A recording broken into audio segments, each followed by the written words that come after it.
What is up, wrestling fans? Welcome to another Mount Rushmore edition of the Smark Out Moment Smack Talk podcast. I'm your host, as always, Tony Mango. Joining me, as always, are Robert DeFelice.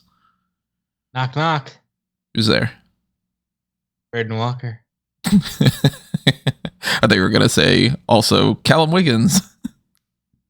Hey, Tony, you're a gimmick. I am a gimmick, and I'm not one of the worst ones. I'm okay. I'm not one of the best either. I'll give myself a little bit of credit. But we are talking today about the worst wrestling gimmicks of all time. This is sponsored by a Patreon Pick Your Poison sponsorship. This was from Frankie D, so thank you to Frankie for sponsoring this. And of course, we did many of different Mount Rushmores in the past. So if you are brand new to this and you don't know how it works, it's pretty simple. I mean, we're trying to debate on the four that we consider to be like the most iconic, or the ones that symbolize this the most, or sometimes we go into like, well, I shouldn't say sometimes, almost every time we end up getting like subdivisions of like a B tier, where we get like, okay, the worst, we did like the best from different eras. We've done things like the most recent one that we did was the Mount Rushmore of the wrestlers in Hollywood. So we did like the actors, and then we did movies featuring the wrestlers and all. We usually play around with this quite a bit, but in general, we debate about it and we go and settle on how, 2-1 vote, or at least all three of us are unanimous about who would be the four that would symbolize this the most. And of course, with this one being the worst wrestling gimmicks, we're going to talk about some of the worst performers that have ever been in WWE and elsewhere. We might have like a WWE specific one. We might go with all general. We usually tend to focus more on WWE just because that's kind of the main thing, and not only is it the main focus of this channel, but it's the one that I can talk about the most, because I can't really get into like the worst TNA gimmicks and all. But maybe we'll harp on some of those things too. So again, thank you to Frankie for sponsoring this. And if you don't know what that's all about with the whole Pick Your Poison tier and all, basically, if you are on Patreon or on the YouTube channel membership, then you've got access to a bunch of different tiers. Even the $1 a month can go a long way in helping us out, especially to pay for stupid things like how If This Then That is now charging more money for less to give you and all, because that's how companies go. That explains the message I got from you. So screw Redbubble, screw TeePublic, all these things that are really trying to just pinch these pennies even more so. I hate it with a passion. But that is all the more reason why, if you do have the spare change to help out, then if you are clicking on the thanks button on here, or you are on the Darkcast tier or the Pick Your Poison, where in particular the Pick Your Poison is the one where you get to sponsor something directly. So that's why Frankie was like, this is what I want you guys to do, and that's why we're doing it. Of course, if you want to help out on the non-monetary side of things, then the best thing for you to do are to hit the like button, to hit the share button, pass this around, post this on like subreddits and all. You would be surprised how one post on a subreddit can actually make a big difference. So, I am shadow banned on some of those things because I had done that in the past. But if you have some Reddit juice behind your name and all, then consider posting something on there and giving us a little shout out or whatever. I know that Peter in particular, every time he sees somebody on Twitter that's like, hey, what are your favorite podcasts and stuff, he's always shouting us out. So thank you, Peter, for that.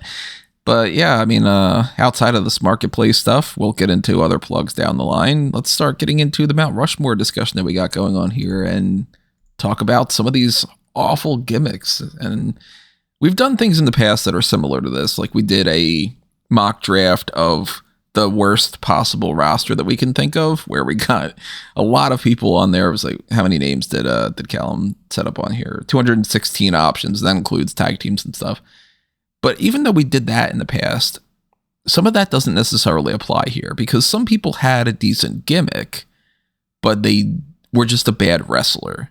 And when Callum was making that list in the past, he had bad wrestling and bad gimmicks in mind.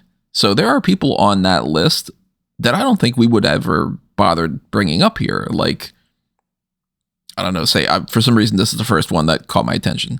Deborah. She didn't have a bad gimmick. She just wasn't a good wrestler. And then, she wasn't a wrestler at all. She just right. So it's like, and had puppies. Yeah, like her gimmick was she's got a big rack. And I mean, for that era, that was perfectly fine. And then you get people that are on this list for having a bad gimmick that we're going to start getting into, like I mean, we can start getting into it and all that, but if you are thinking of worst wrestling gimmicks, is there one name that immediately stands out to you?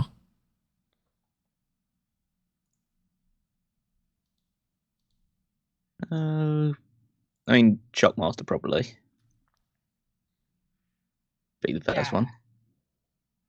The one name that stands out to me is Dr. Isaac Yankem, DDS. The first thing I think of, and we'll talk about all three of these too, we're not just going to completely bypass them, but the very first thing that I think of a lot is Tugboat. Now, wow, Fred Ottman got 2 nods on this already. What are we, 2 minutes into this? Right.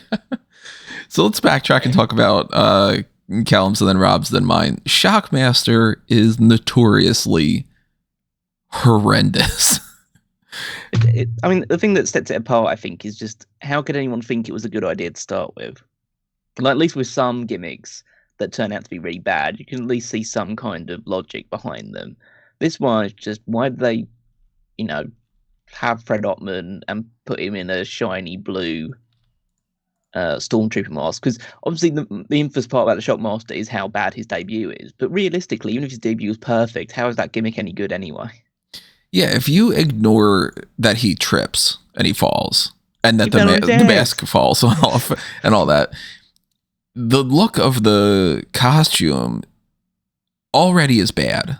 I mean, I don't know what they were going with that vest thing, because for all we know, I mean, seems like a great guy and all, but if you don't have a big muscular build or anything, why are you necessarily accentuating a big gut as being something that's something like, oh, this is real threatening and all?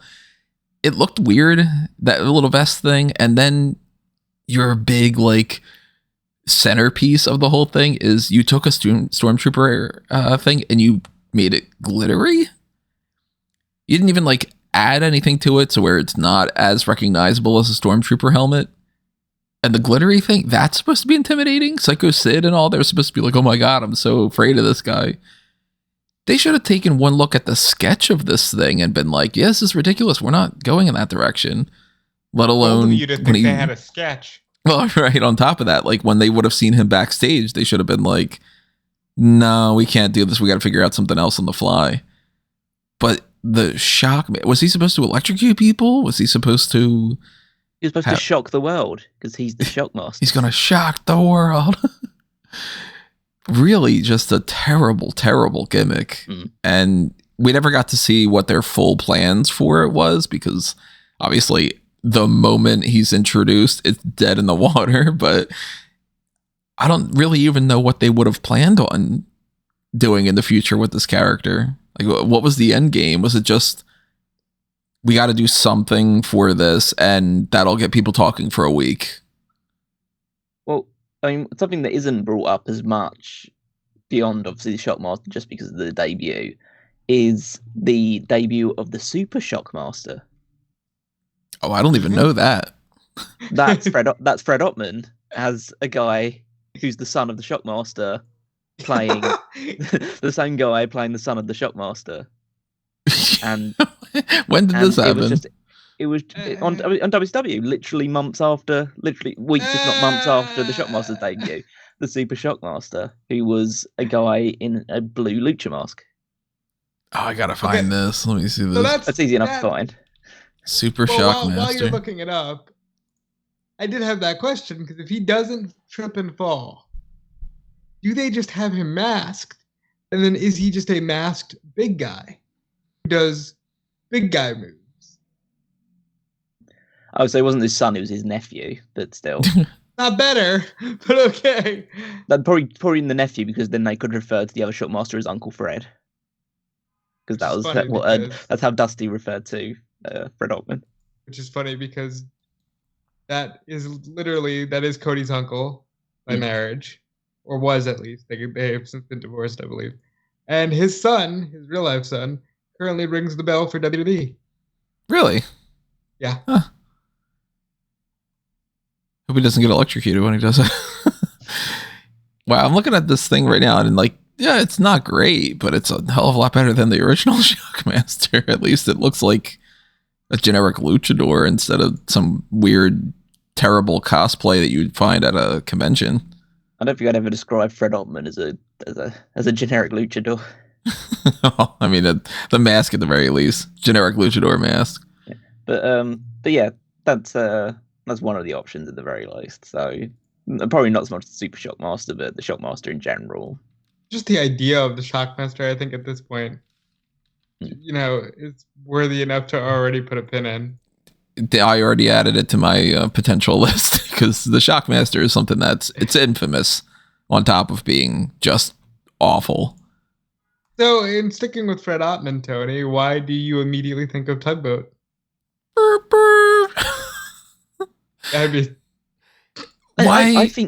did they have, like, we're going to talk a lot about, I mean, let's be realistic here, we're probably going to end up with another subdivision of the Mount Rushmore of worst job characters, because that's a whole, we can list like 15 of these people just from WWE alone that are like, your gimmick is, this is the job that you have. Tugboat is a character that never made sense to me, because you're in an era where you've got like Hulk Hogan. Okay, what is his gimmick? He's just a wrestler.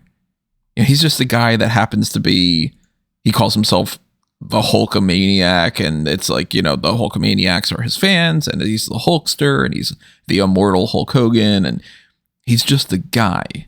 Macho Man Randy Savage is just a guy. He's got a little bit of flair to him, of course, and the big hat and the sunglasses and all, but these are just guys. Mr. Perfect. Okay, it's a good enough nickname or whatever. We got bad gimmicks like Red Rooster and all, but what were they thinking when they're like, okay, we got this big dude here. We're going to call him Tugboat, but he's going to be dressed like a sailor. So he immediately looks like an old, like a little kid would be dressed up for like a funny photo shoot or something. This isn't intimidating in the slightest bit. And it's such a big, stark difference between Tugboat and Typhoon. Oh, it's not? I think that it is, because when you get Typhoon and Earthquake together, okay, he's a big dude. He's intimidating. He's threatening. I see Tugboat and I'm like, either this guy is just going to give everybody a hug and he's like the gentle giant. Hug. No, I hope he doesn't give people. That's a different story if he's going doot in the middle of doing that. But like, did they really think that this was going to be like I'm going to headline WrestleMania? Yes, if you believe Bruce Pritchard, he was going to be the fucking Sheik Tugboat. It's like, the Sheik Tugboat thing is even more confusing, because it's like, who looks at that and goes, I know, we'll make him an Iranian sympathizer or an Iraqi sympathizer or whatever, and he'll feud with Hogan. What the fuck is this gimmick? Well, I would say that I'm not. Is he a boat, or is he just the captain of a boat? Is he a boat? Is he a boat? Is he a boat? Are we going to get back to the old recurring joke on Smack Talk of Tugger the Tugboat boat and all? I would say I'm not going to judge a lot of these gimmicks based on the fact of could they have, like, you put them together and could these people main event WrestleMania, because it's just not gonna happen, because at the end of the day most people don't main event WrestleMania, and at the end, and also most people that main event WrestleMania don't have gimmicks because they're just like naturally charismatic, cool people. But there's a huge difference between like Undertaker and this. That's what I mean. Like Undertaker is a gimmick that could have been really bad, but I say in an era where basically anybody that wasn't a top guy had a gimmick that was some kind of, something that was either cartoony or was based on a profession, Tugboat doesn't really stand out to me at all in terms of like a worst gimmick of all time. I think it's the visual that tends to stand out to me a lot, because if I think like bad gimmick, I usually tend to think of people's costumes and all before I start getting into like, I mean, we can get into like, say, we're going to talk about Eugene and Kerwin White and all, but I tend to think like visually, if I were to look at this person and just be like, that's fucking ridiculous. So Tugboat's like, this is a giant dude, and he's dressed up like a dumbass sailor. And he was Typhoon, like, right afterward. So Typhoon's so much better. If he would have just been Fred Ottman, or even if they go with, like, the Tugboat Fred Ottman, and he's not dressed as ridiculously, and the idea is like, oh man, he's the size of a fucking boat. You can't move this guy. What a big, because one of the names he goes by apparently is Tugboat Thomas. That wouldn't have been as bad. That's the original name, but then he's just Tugboat, and he just starts doing this little fucking tooting the horn, and I think what we're missing here about Tugboat, and which is why I think it's laughable that you're defending Typhoon, is he's supposed to be like, oh man, Hulk Hogan was my childhood hero. Oh, like, he's pulling an R-Truth. Okay, that's interesting. We see what the difference in their age is, because it's probably negligible. So Fred Ottman was born August 10th, 1956. Oh God, is he so older? 66, and Hogan was born August 11th. So almost the same day, 1953. So Hogan is 3 years older than him. What a childhood hero! That 3-year age difference. Let me tell you. Yeah. No, and then he turns heel and becomes Typhoon, and it just seems so childish to me.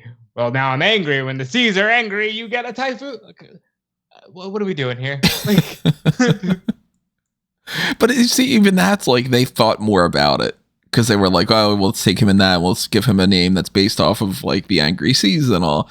That's putting a little bit more effort. They, instead of just being like, anybody could have been Tugboat. I think you put in all the effort that they did, because you just said, look at this guy. He's as big as a boat. You can't move him. Yeah. Fred Ottman doesn't have a great track record of that.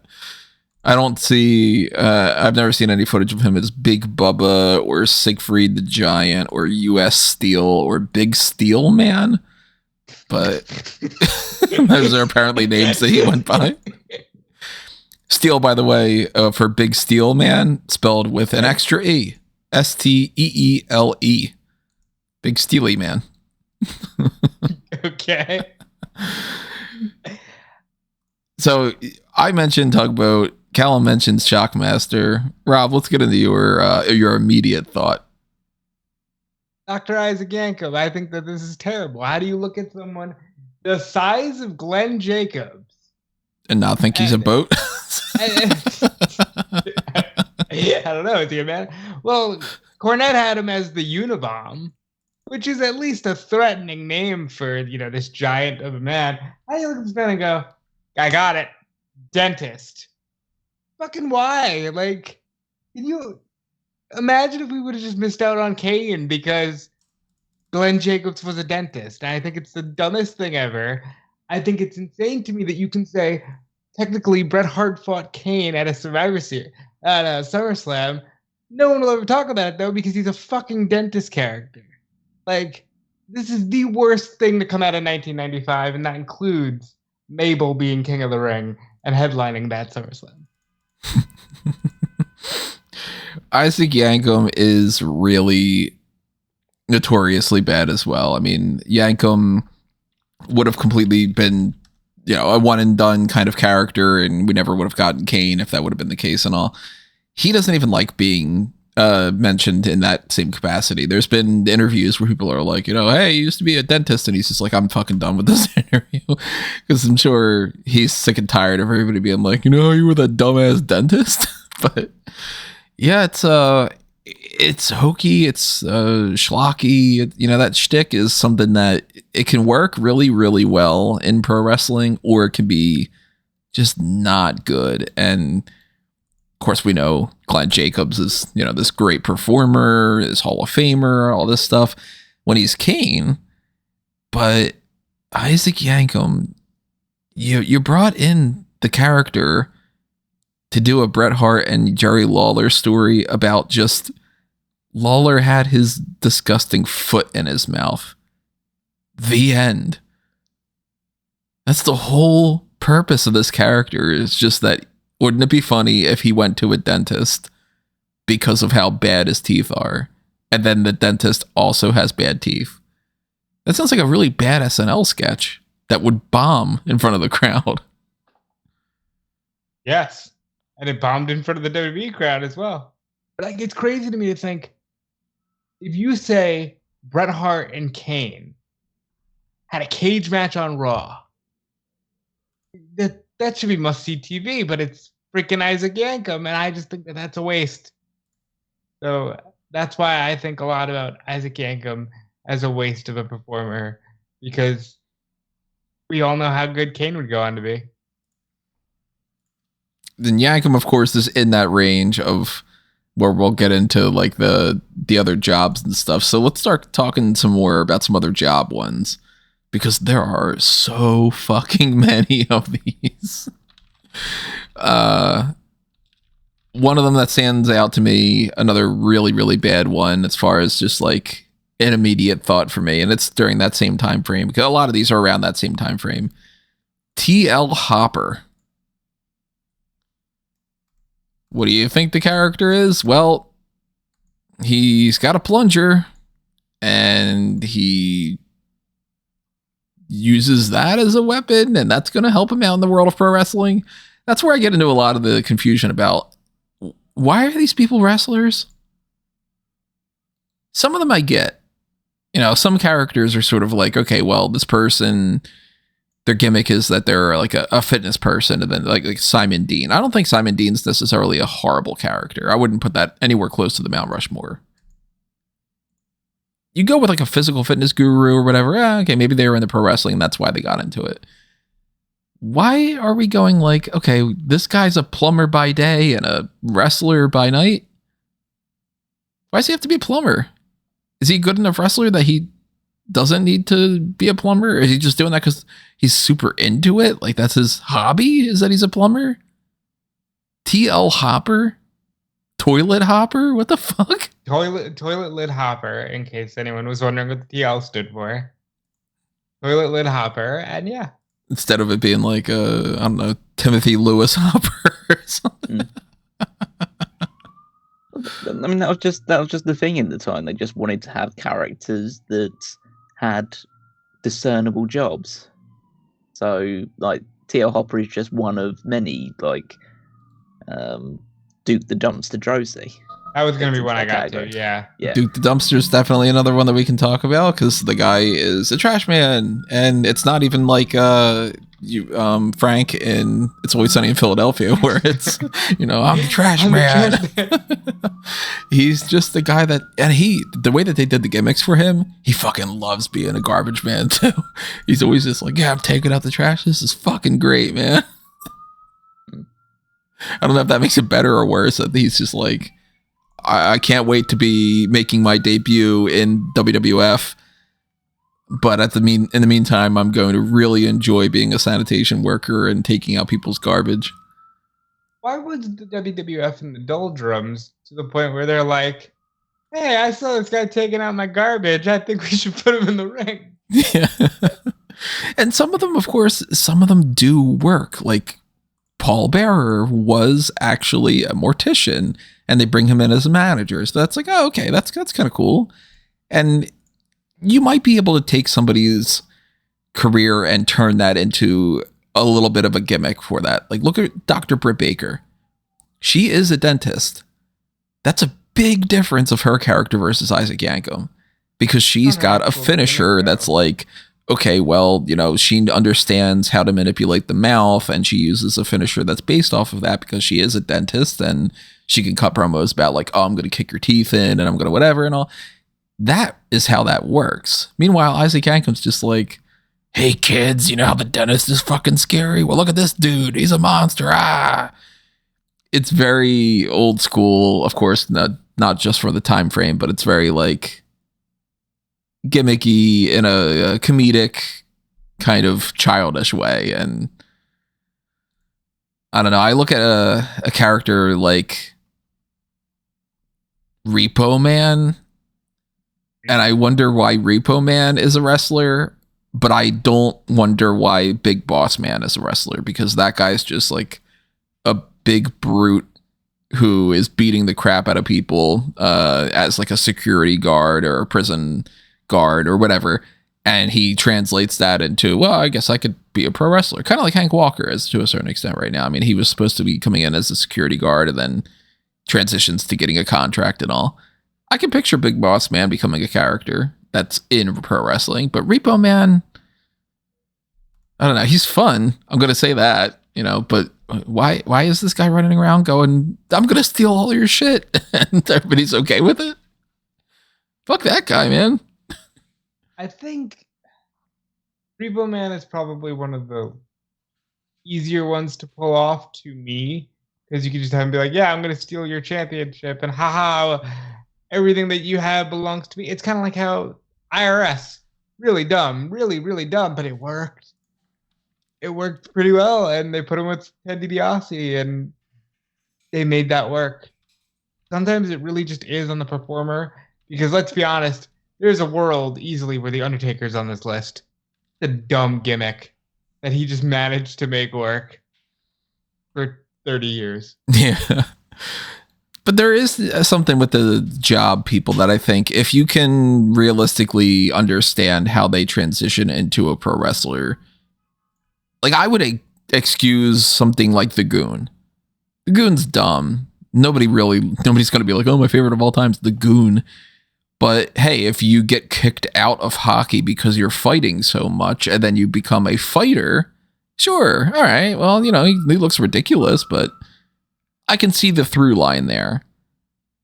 I don't understand why Friar Ferguson is a character in pro wrestling. I understand less why Bastion Booger is a character. Oh, Bastion Booger's on my list 100%. Bastion Booger, what is his fucking character? He's just gross? He's gross, yeah. Just a big fat guy. He's a hump. Just a guy that likes to proclaim that he's going to eat people in their match. Their whole idea for him is, wow, you're fucking disgusting. I guess we're just gonna say you're fucking disgusting. That's awful, man. Yeah, poor old Mug Shaw. Because it's like the Friar Ferguson thing's dumb. Why is this like religious thing becoming a part of this and all? But hey, I mean, realistically, if you're like, oh, you're Friar Tuck, and I don't know, maybe that's a big guy, whatever. It's a ridiculous character. It's stupid and all, but it's not quite insulting.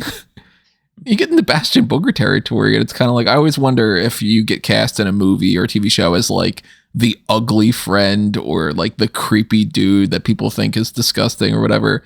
It's got to really hurt your feelings after a while, Like, oh yeah. Those sort of characters, the one that really stuck out to me was the Goon. Because I just don't get why. I mean, I know I understand the logic of, hockey fans fight or hockey players fight, and so he's supposed to be the Goon. But like, why did they make him look like that? Like, why couldn't he been like a kind of burly hockey player type? This guy had crazy carrot top hair, and I just don't get why you thought that was ever going to work. Like, was there a big crossover between hockey fans and wrestling fans that I wasn't aware of?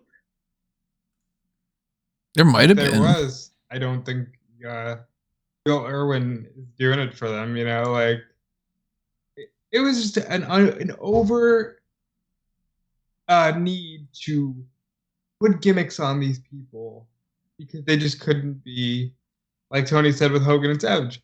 At the end of the day, they're just guys. They are huge gimmicks, but that's because they're over-the-top personalities.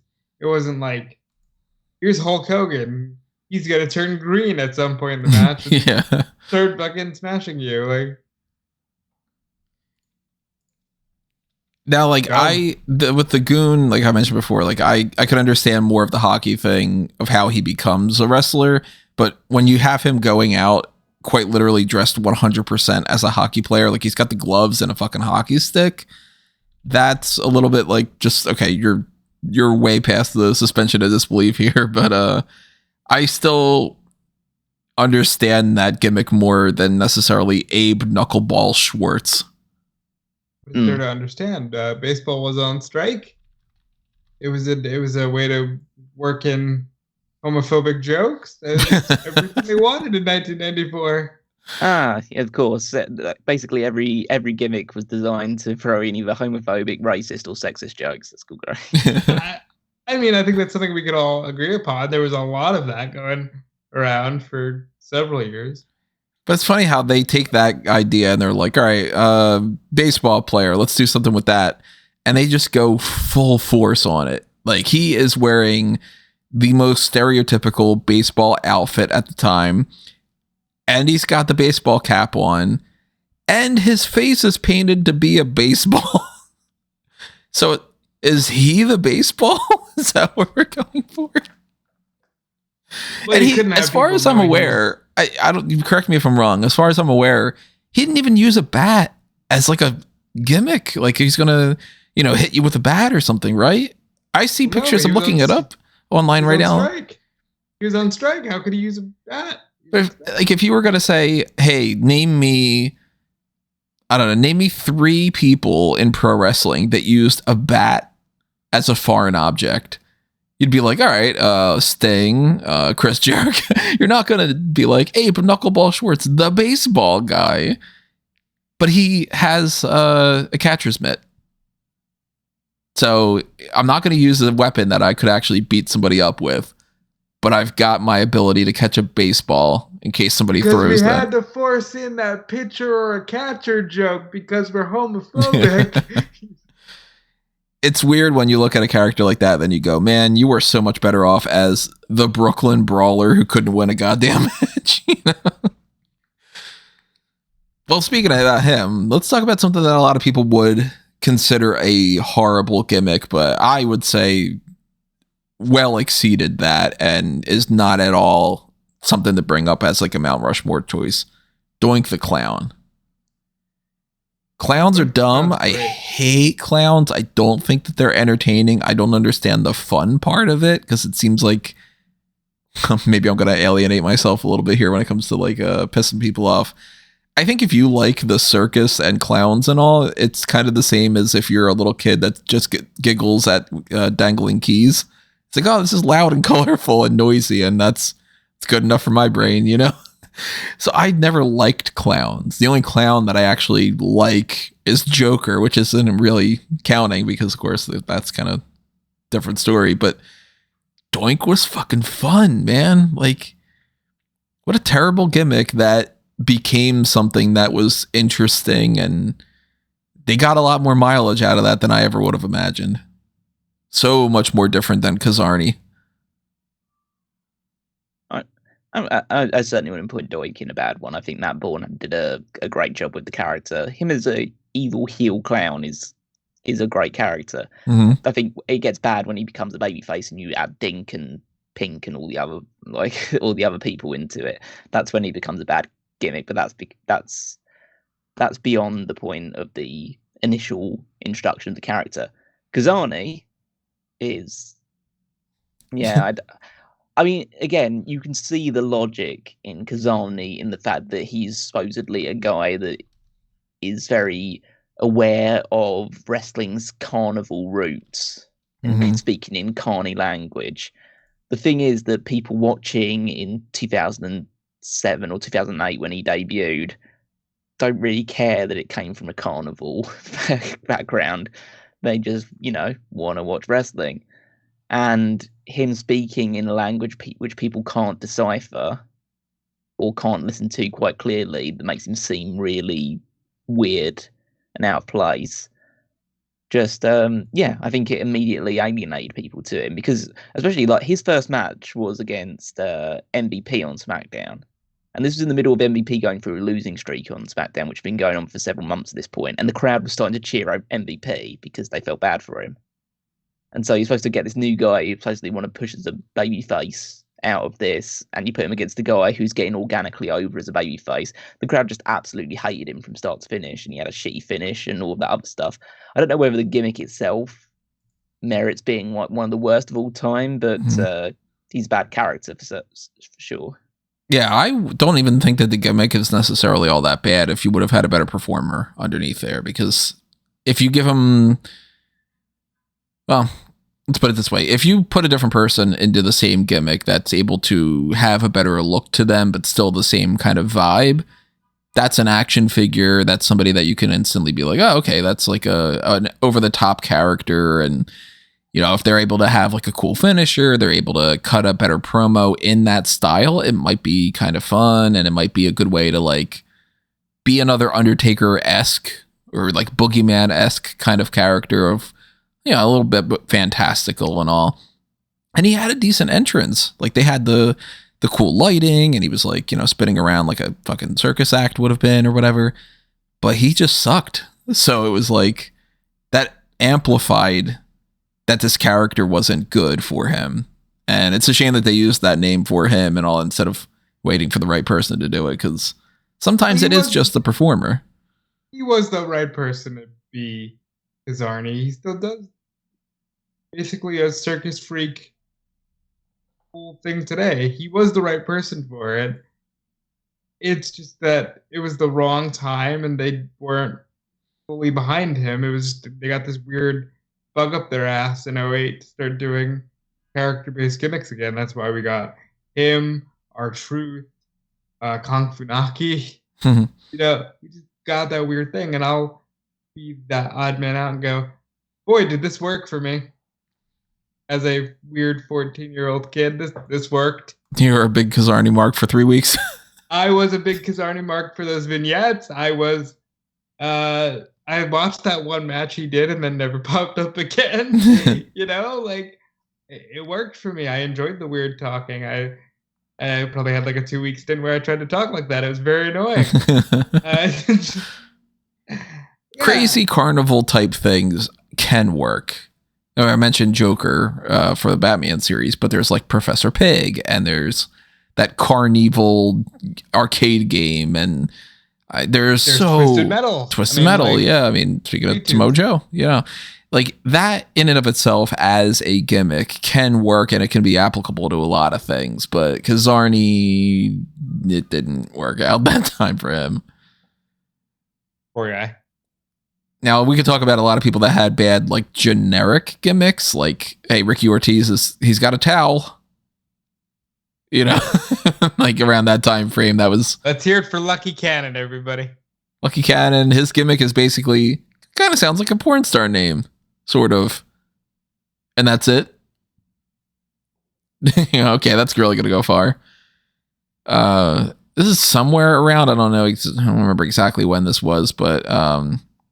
that transition to the character being named based off of something that they didn't even give the person a name. In NXT, they had a character called Blue Pants because she wore blue pants. Now, in fairness, Leva Bass was never supposed to actively be on TV more than that one time, and Enzo and Cass were just riffing on her, but, you know, dumb shit catches on in wrestling, so Blue Pants. Not a Mount Rushmore thing, but it was something that just popped in my mind that blue pants existed because they were like, you got blue pants and you're blue pants. You're not even like, Leva Bates with her blue pants there or something. But let's go on some of the other things on this list because there's so many of these. Let's talk about one of the big ones. Survivor Series comes around. And they got a lot of things that they can market this off of because there's so many different colorful characters that are going to be facing off. And you got these teams worth of people. And, you know, you got like Ted DiBiase is going to bring in this like special enforcer type guy. And who's that going to be? Of course, it ends up being The Undertaker. But every year, this Survivor Series gimmick could have, you know, the Megamaniacs are up against people or the Warriors are up against people, whatever it might be. And a big factor in Survivor Series becomes there's a big ass egg. What's going to happen when that egg hatches? And they got poor Mean Gene Okerlund out there to be like, the egg's hatching, and oh my God, what happens? The Gobbledy-Gooker pops out.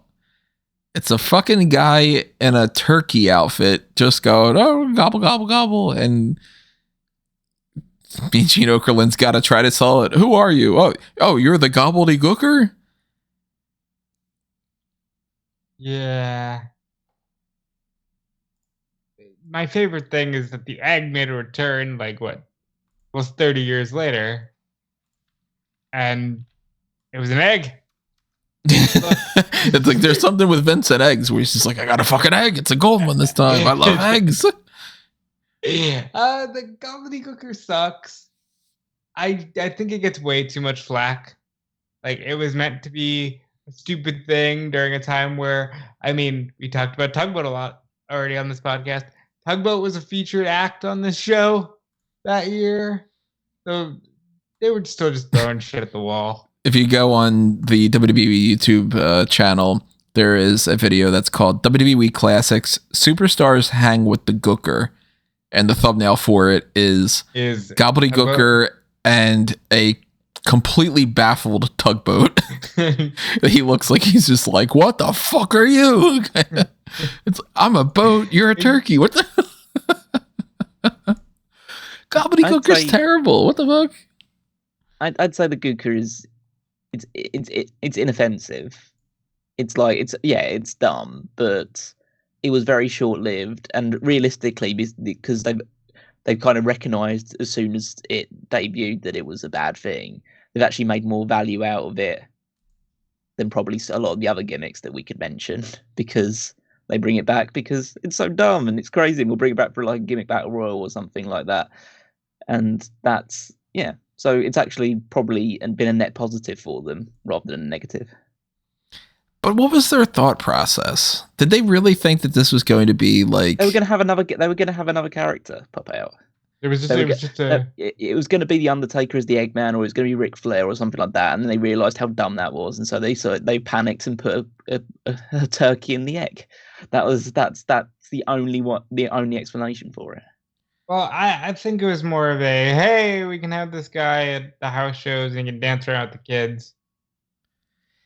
Because I look at this and I think maybe it's just like a more modern day approach or something, but I go, you probably could have gotten a couple things out of this if you were going in that direction, but you didn't. So now I'm wondering where you were going, because it's a turkey. Turkeys have nothing specific about pro wrestling. So it's not like they were going with like a mascot you'd see at, like the Eagles, the football team. They've got a person dressed up as an eagle, and it's like, all right, they're out on the field to try to be like a cheerleader type, or the Philly Fanatic, or Gritty, whatever the fuck Gritty is. I don't know what Gritty has to do with hockey, but it's like you're trying to go with that idea. I wouldn't think if you have a dancing turkey at a house show, that's like, oh, the pro wrestling turkey, of course. But you also didn't even have anybody like beat it up to try to be like, oh, maybe the kids will like the turkey, and then Ted DiBiase will beat up the turkey and be like, I'm going to send you to the fucking, to the meat packing plant where everybody's going to eat you for Thanksgiving, or, like one of those kind of things. It was just sort of the egg hatched and there's a turkey. Tony, you can't have someone choke a turkey on TV. It just doesn't work. It's just like, there's sensors for that. Yeah. You could have somebody choke a chicken. No. But like, you know what I mean? Like I could have seen something there, and instead it just ended up being, we'll have a turkey pop out of an egg and then we'll move on to the next segment. Like, who the fuck was high on what when they were making this up? Well, everyone was high on something at this point in time. It was the early 90s. I see more value in the Swagger soaring eagle. He was attached to something. He was attached to a character. Yeah, like Gooker just exists on its own. And I think it was Thanksgiving. Like Survivor Series was Thanksgiving Day. It was turkey on Thanksgiving. That's all you really needed. Somebody should have eaten it. That's all I'm saying. No, you can't. Was Bastion Booger around at this point? Yeah. No, Bastion Booger wasn't around. Okay, because Bastion Booger would have been a great. Probably would have tried to. Okay, Bastion Booger chasing after the turkey running away actually tickles me now. So that would have been fine. Or like, how they have the president pardon a turkey for Thanksgiving? Like they could have had like, I don't know, Hulk Hogan would have been like, I'm going to pardon this turkey or something like. Well, can I talk about a similar concept that I think is actually a far worse gimmick? Sure. Than the Gobbledy-Gooker. Red Rooster. Red Rooster's garbage. Yeah. Because that one is a real thing they tried to do. That's actually someone they tried to push, or at least like give significant airtime to.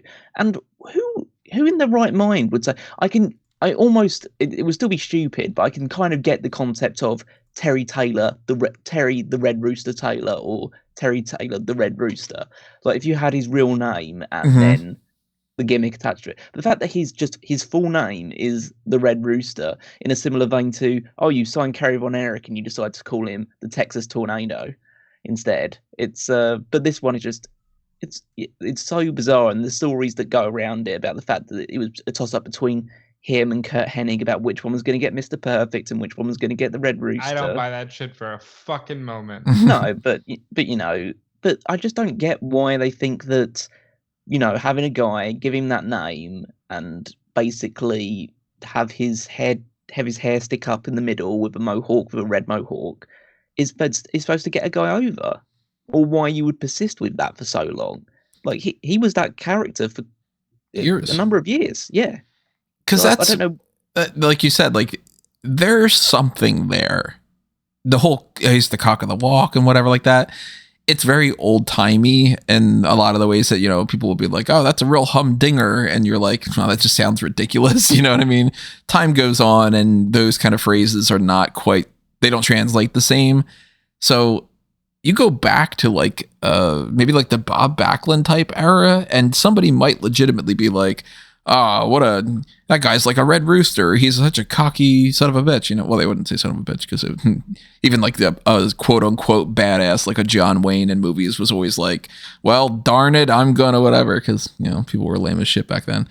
But like Terry Taylor, the Red Rooster, a character that's supposed to be a cocky Ric Flair-esque person. If the Red Rooster name is just sort of an extra moniker, or it's kind of even better if they would have approached that as like he's the heel and a cool baby face is like, it sounds kind of ridiculous, but like a cool baby face is like, oh, you're like a fucking rooster over here, going grr, grr, grr, because you're a fucking cocky son of a bitch and look at that stupid hair or something like that. If they made it a comedic thing like that, you might be able to get a little away with that more, but they tried to treat it like a very serious, like, oh, that Red Rooster, man, what a heel. So I'll actually want to correct you guys a little bit, because this is part of the benefit of actually going back to watch some of the programming from back in that day.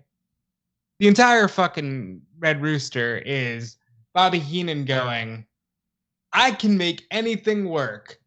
I got this guy here, Terry Taylor. I'm going to call you the dumbest thing in the world. You're now the Red Rooster, and I'm going to make you a star because that's how good I am as a manager. And then once he turns babyface, that's where it gets really stupid, because that's where he starts suggesting in promos that his mom is Mother Hen. But, like, they started out with an actually good idea of Bobby Heenan's so full of himself that he's going to take Terry Taylor, this mildly accomplished wrestler, and make him the Red Rooster because it's dumb, and he wants to make. Go ahead. That's a stupid idea. It's like you say, like it's a really it's a dumb idea, because he's admitting from the start it's dumb.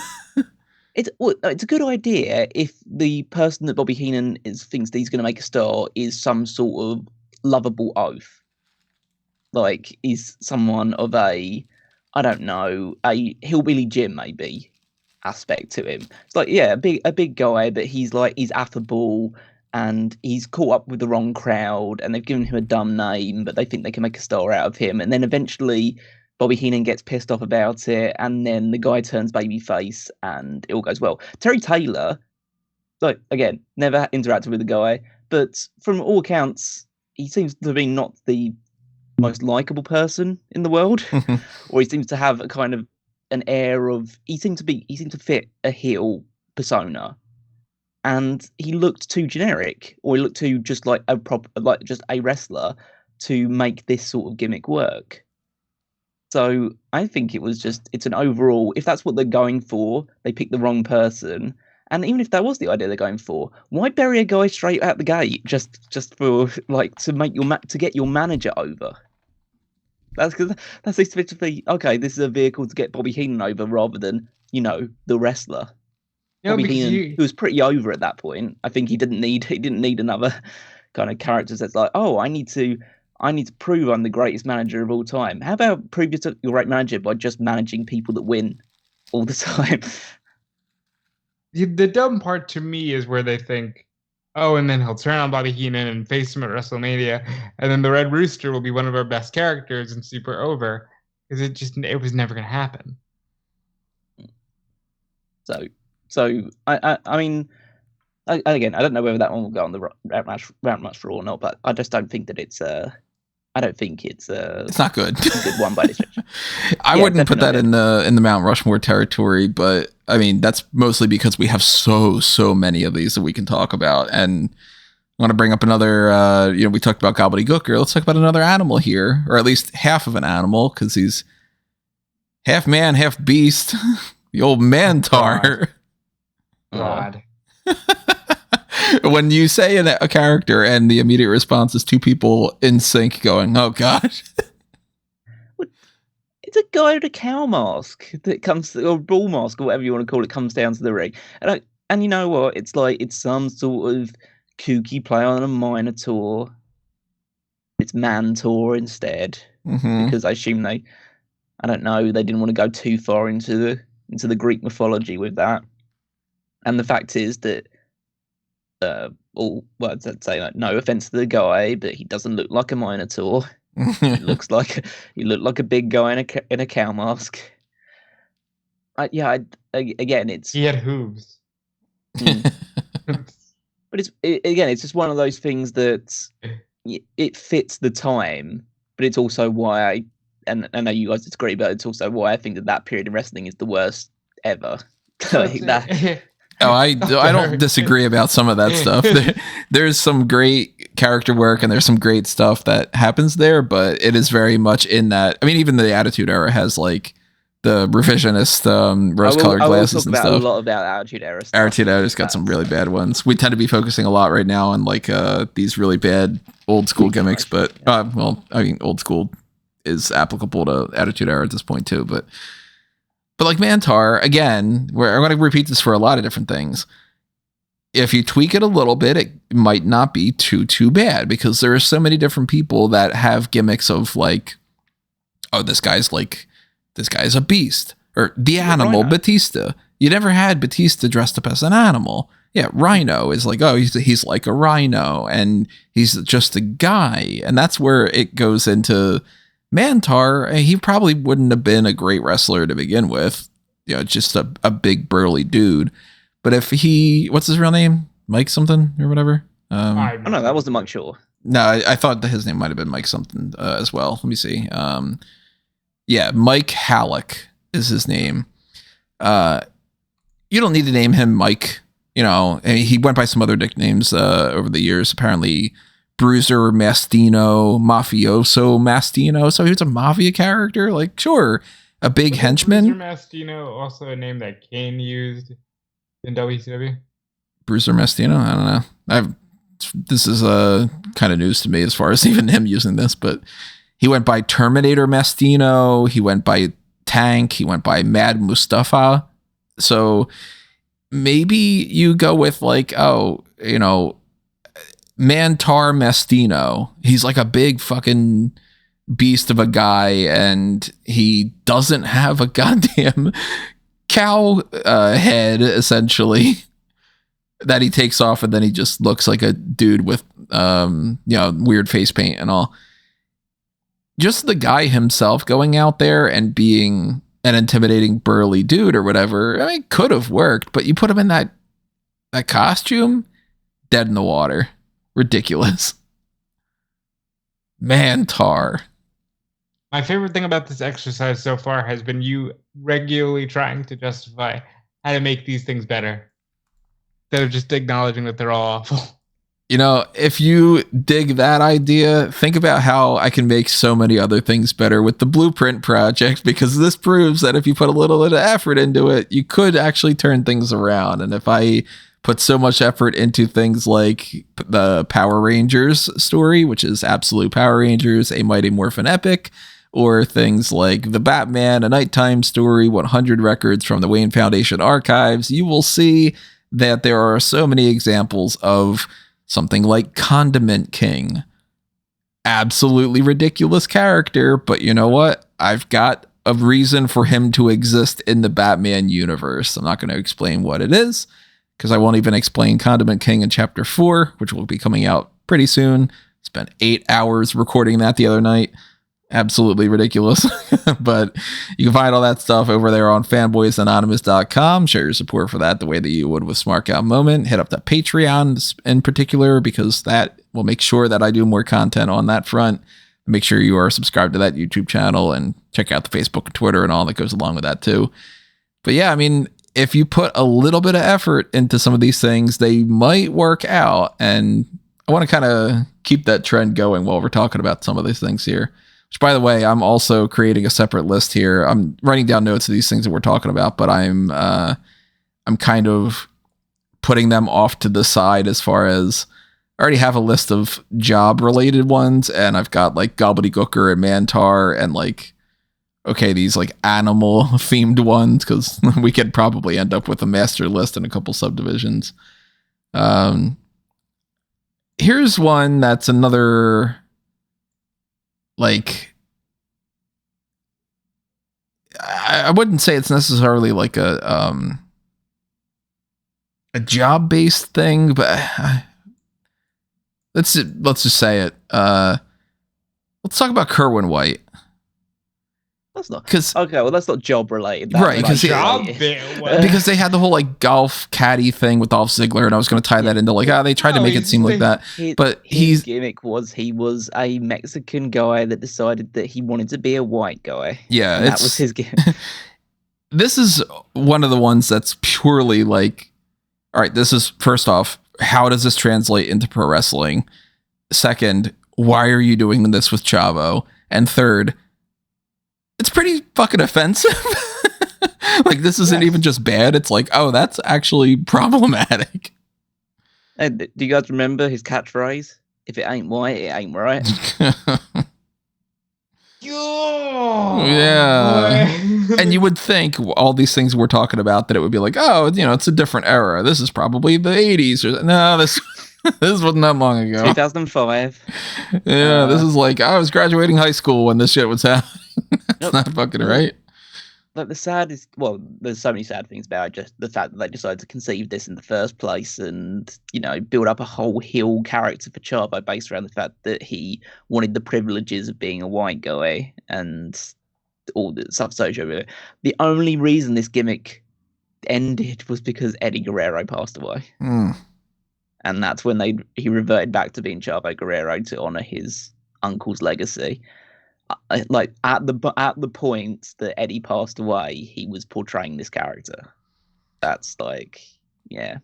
You would think that it would be one of the ones you'd hear about. Like, we recently heard about some pitches for some characters, like Mansoor was behind 9/11 and all.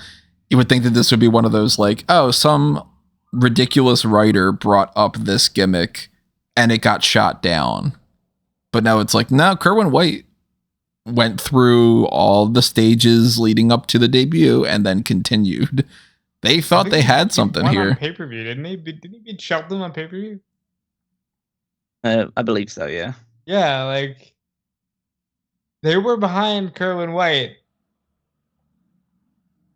It's disgusting. It's not like I wouldn't put it on the Mount Rushmore. It's a sad gimmick, but it's like, it's more reflective of the time than it is anything else.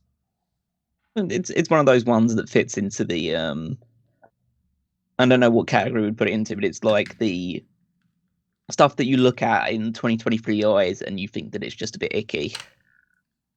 And I mean, one that fits into that category as well is Akeem, the African Dream. We gotta talk about Akeem.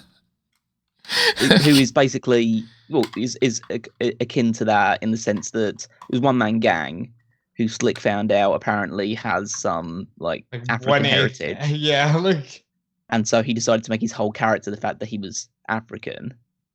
And so, you know, you have this Again, I know it's like this is just like my interpretation of it, but it's just a big white guy talking black. Is just the way I would refer to it. Essentially, it's just a guy putting the slangs and little twinks on the word where what he thinks that African Americans talk like, and it's just it's as offensive as it sounds coming out. No matter what anyone says, he's making fun of Dusty. Well, that's what this is. Yeah, to be fair. It is mocking Dusty Rhodes a little bit. Don't forget that not only is he doing those, trying to speak Ebonics or whatever type thing, but he's got those sweet ass hand gyrations that'll sell a fucking gimmick. Right? Oh yeah, as soon as amazingly, as soon as he found out that he was part African, he suddenly got rhythm. Right. And it's, between the two, I think that Kerwin White's worse in some ways, but that's not to say that Akeem isn't, an offensive character. That's absolutely ridiculous. But there's I don't know. It's the Akeem thing seems tone deaf to me, whereas the Kerwin White thing seems like, why don't we do a racist gimmick?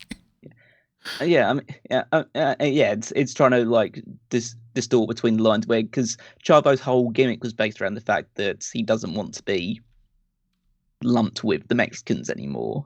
Or it's just so his whole heel shtick was built around the fact that he's denouncing his heritage, whereas Akeem is embracing his heritage, but in a very offensive way. So let's put it this way: I'm more inclined to believe we'll see a gimmick like Akeem again one day than I ever think that we'll see a Kerwin White. Right? Yeah. Well, let's talk about. I want to throw out a couple of other ones which have the kind of the racist part of it. What? Not so much racist, but just as I say, the whole icky, the things that you just look back on now and just think, oh my god, what were they thinking this time? And even ones which you probably couldn't even say, oh, it was that year and things were different back then, but still, especially nowadays, you'd look back and just think, oh my god, how this is how they viewed this community or these people or ethnicities or anything like that. Eugene is a big one to talk about because that is not a gimmick you could do now by any means. That would be problematic as fuck. I would say I'm not going to I would definitely never advocate for Eugene to be one of the worst gimmicks of all time simply because he was fun. Oh, not even just that he's fun. I think I'm blanking on the guy's name. The actual guy, Nick. Yeah, the actual wrestler. Nick. Nick Dinsmore. Nick Dinsmore puts his all into the character, and he really tries his best to make it work. And for a while, the crowd goes with it until they get tired of it, and then they start then it's SummerSlam 2005, and he's being beaten the hell out he's being beaten up and bullied by Kurt Angle, and they're cheering the hell out of Angle doing it. So yeah, eventually it all falls apart because of course it does. You can't run that gimmick for too long. But at points when he was winning the tag titles with William Regal and stuff like that, he was over to a degree. He fought Triple H at SummerSlam. Yeah, and SummerSlam, and they also booed him against Triple H as well. But that's did they? Yeah, that was a Toronto crowd, and they were actually booing the heels most of the night anyway. That was the crowd that made me realise that Edge. Everyone hates Edge at the moment. So I'm going to say this just like I said with Akeem. I think I wouldn't be surprised if they tried to do something like that again. It would have to be different. You couldn't do as many special jokes, but I think that if done right, there's a way to do that kind of representation. It's just it can't be, haha, we're making fun of the special needs guy. Okay, The Good Doctor is maybe not the best show to bring up right now because a lot of memes going around about Dr. Surgeon there.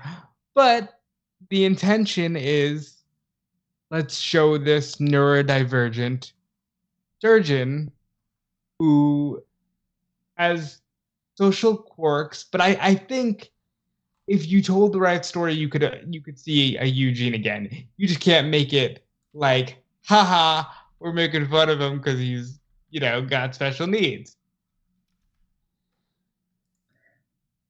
Yeah, it's pretty cringy to look back on for the most part, just looking at some of his segments and seeing the way that he was treated, and yeah. So, but I mean, he's far from the only one. Like, one that falls under the radar, definitely won't be one of the worst ones, but one I just wanted to bring up because of just how insane they decided to do this. Suicidal Tim White. Oh fuck yeah! I didn't remember that one at all on my list. Again, just a good way of talking about depression. Like, so the guy that was forced to retire after that Hell in a Cell match between Chris Jericho and Triple H when he gets like knocked into the Hell in a Cell and gets injured, and so they decide to, he's still employed, so let's try and do something with him. So they made him like the owner of a bar and had a web series where every single week he would try and attempt another way of killing himself. And that's like, hey, great job representing like real depression people feel when they can no longer do like a sport or a career that they once loved. For that matter, I mean, Hawk. Oh God. I mean, that's not a gimmick, but that's like storyline wise. But I mean, that for a little bit, that was like his kind of gimmick, was that he was like, oh, this is the suicidal alcoholic character and all. And same thing with Scott Hall, where they really lean into the alcoholism. Same thing with the 5 or 6 or 7 different times they've done it with Jeff Hardy. Mm. And then Jeff Hardy continues to struggle. Yeah, it's not okay to make fun of someone's. And they did it with Jake Roberts as well. Yeah. But, and it almost feels like, of course, these people fall back into habits. You're literally putting them out on TV for that to be their character. That is their whole character arc, apparently, and so you're just reinforcing that. But as I say, that's one that just falls into an example of it. One that I think is slightly less is Vito when he was wearing a dress. Cross-dressing Vito. Yeah. It's like that's an actual community of people that do that, and it's just like it was played for laughs. And again, I'm not saying that like you can't have an element of humor into it, but it's just a case of, okay, it's just this Italian mob guy who's brought as part of the FBI, and it's just like, oh, apparently he just likes wearing a dress, and that's now his character. Yeah. And I think we could almost make a whole like I think we just covered 2005 in a nutshell.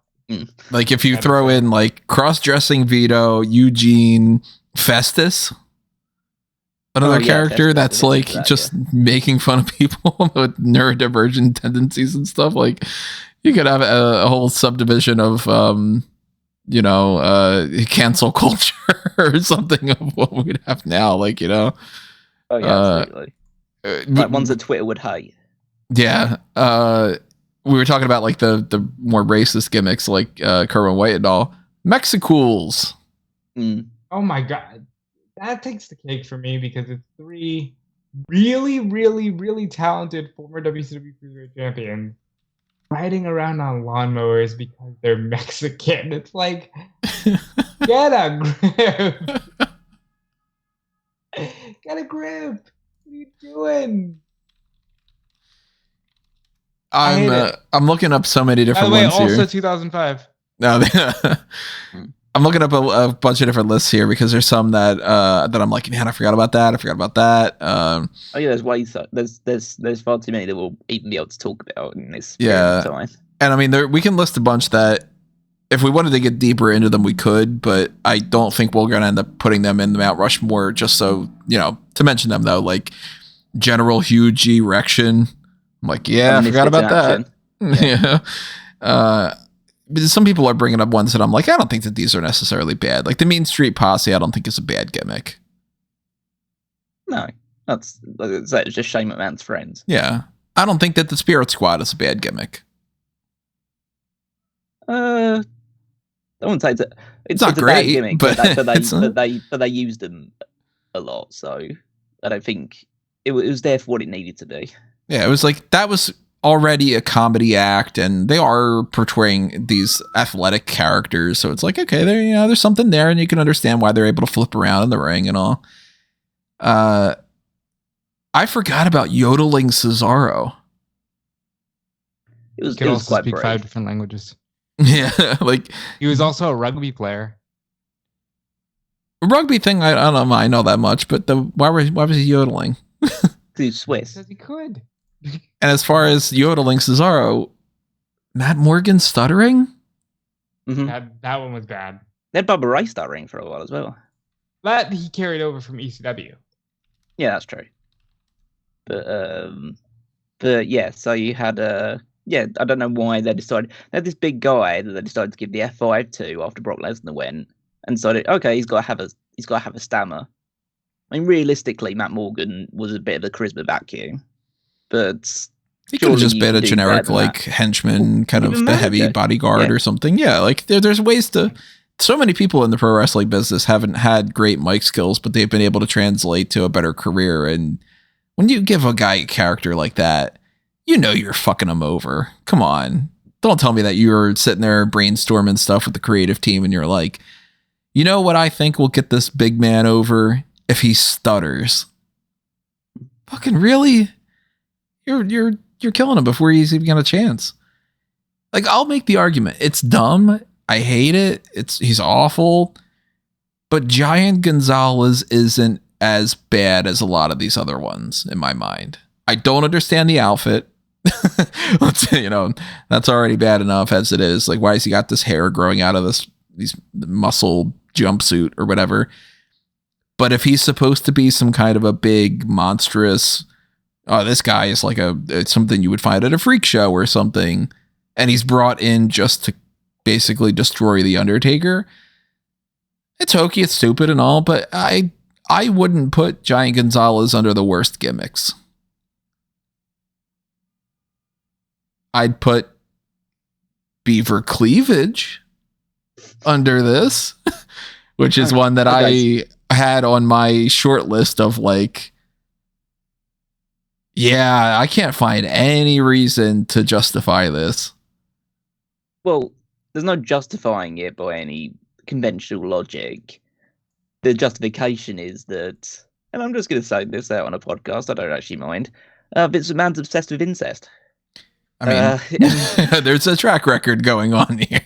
I mean, you have like that, you have Kate Lee and Paul Burchill. Mm-hmm. You have the whole, again, the story that always goes out there about him suggesting that he'd be the father of Stephanie's baby when she got pregnant. And then saying, if not me, why not Shane? How about Shane? And yeah, so he does have a weird he has a fascination with the taboo, let's put it that way. Yeah, I mean, whether it's like a shit falling from the ceiling or he doesn't have the same boundaries as certain other people do, and that's arguably why the Attitude Era worked as well as it did, is because he's willing to, especially when under pressure, to push the different boundaries that other people just wouldn't dare to touch. But yeah, Beaver Cleavage is just, well, the Headbangers weren't around anymore, one of them was injured, and so they had to find something to do with the other guy. And so they gave him a character where it was a parody of the Leave It to Beaver TV show. Which that is already confusing enough, because the time frame that this is happening, I mean, when I was a kid, late 80s that I'm born, Leave It to Beaver was already old as fuck. What has WWE ever shown you in the past that they're current and up to date with the stuff yeah, right. references? And I would think if anybody was like, okay, well, let's try to, how like they did in the Attitude Era where they were like, hey, South Park is really big right now, so let's have like the New Age Outlaws reference South Park and stuff. That I get, because they're trying to play into what are the kids into these days. Well, they're into South Park and we'll do that. Or, let's get this, maybe they have no connection to pro wrestling whatsoever, but we'll get this celebrity to pop up and we'll do something fun with them or whatever. This speaks to the very like old people in charge where they're like, why don't we do something based off of Leave It to Beaver? The kids will love that shit. And no, those kids were 2 generations past Leave It to Beaver, if not more than that. Because when did the Beaver cleavage thing happen? That was like what, 2000 or something? 2001 maybe? 99. Yeah, so let me see when Leave It to Beaver was on. Because, I mean, this is the black and white era of TV. So Leave It to Beaver had its final episode in 1963. So they were going... Nah. Yeah. Like, it's fine. Wow, that's crazy. It's the first episode was October 4th, 1957. So you were talking about a show that premiered 52 years before this. And they were thinking, oh, that'll be a trendy, hip thing to parody or something. No, they didn't. 42. But it wasn't about making like, oh, this is funny to parody. Wouldn't it be? It's a fucking porn parody. It's whether it was Russo, Ferrara, McMahon, doesn't matter. Pritchard mentions Leave It to Beaver quite a bit. I think it might have been him. Somebody enjoys porn parodies of once popular franchises, and let's call a spade here because it's definitely a thing. People have weird stepmother kind of kinks, and someone clearly had a mommy kink and was just yucking it up. I mean, they were ahead of the time based off if you click on any of those things now. Yeah, I mean, I don't understand it. I really don't understand it. You're all fucking weird. Anybody who's these things, but like, again, I ask the question about a lot of these things. The fuck does this have to do with pro wrestling? Why is this a thing? And then, of course, he could have been in a video with Val Venus at that time. What do you mean? It could have been great. And they didn't even do a simple layup like that, right? Because the Val Venus character is dumb, but I wouldn't put him anywhere near close to the Mount Rushmore of worst characters because they found a way to make it work in a fun and entertaining way. And it wasn't great, I mean, there's plenty of other people that would be able to do a better character instead of that, but I look at the Beaver cleavage thing and I'm like, this isn't even funny. This isn't going anywhere. It didn't do anything for either of them. Could you really see a marquee being like, okay, WrestleMania that year? What was the card for that WrestleMania? That was, so you're saying it was 1999? So yeah, it's Rock and Austin, 2 characters that are pretty serious and basic as you can get.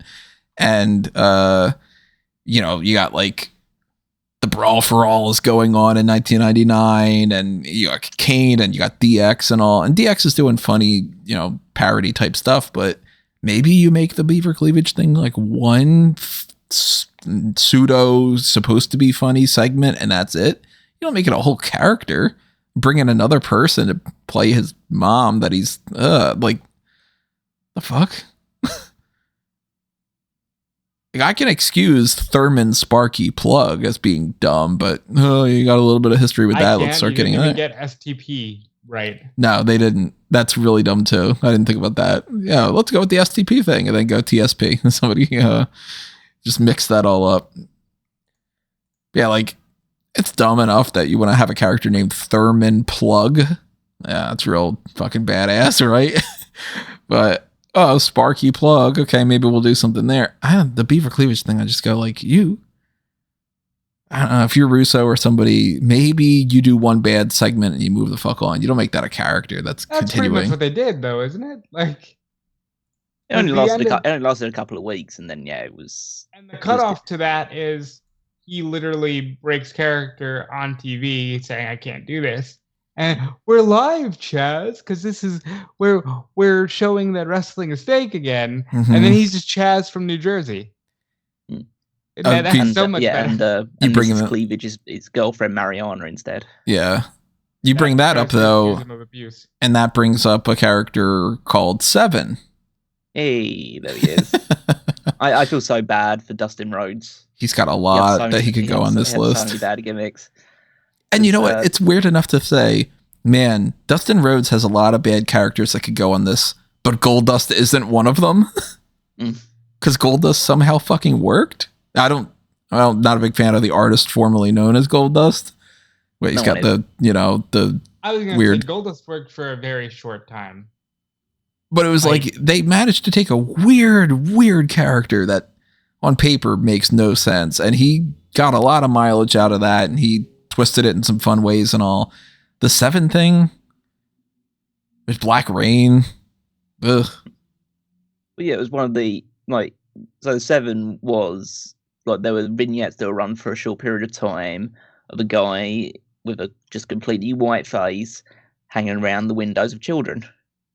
And funny enough, he didn't want to run with it, so they decided on his debut episode. So he basically just came out and said, "What? Look at this fucking thing I'm wearing, and they want me to play this character. Well, I'm not going to do it anymore. I'm Dustin Rhodes, the natural, and just decided to be Dustin Rhodes for the 6 months that WCW had left until it died."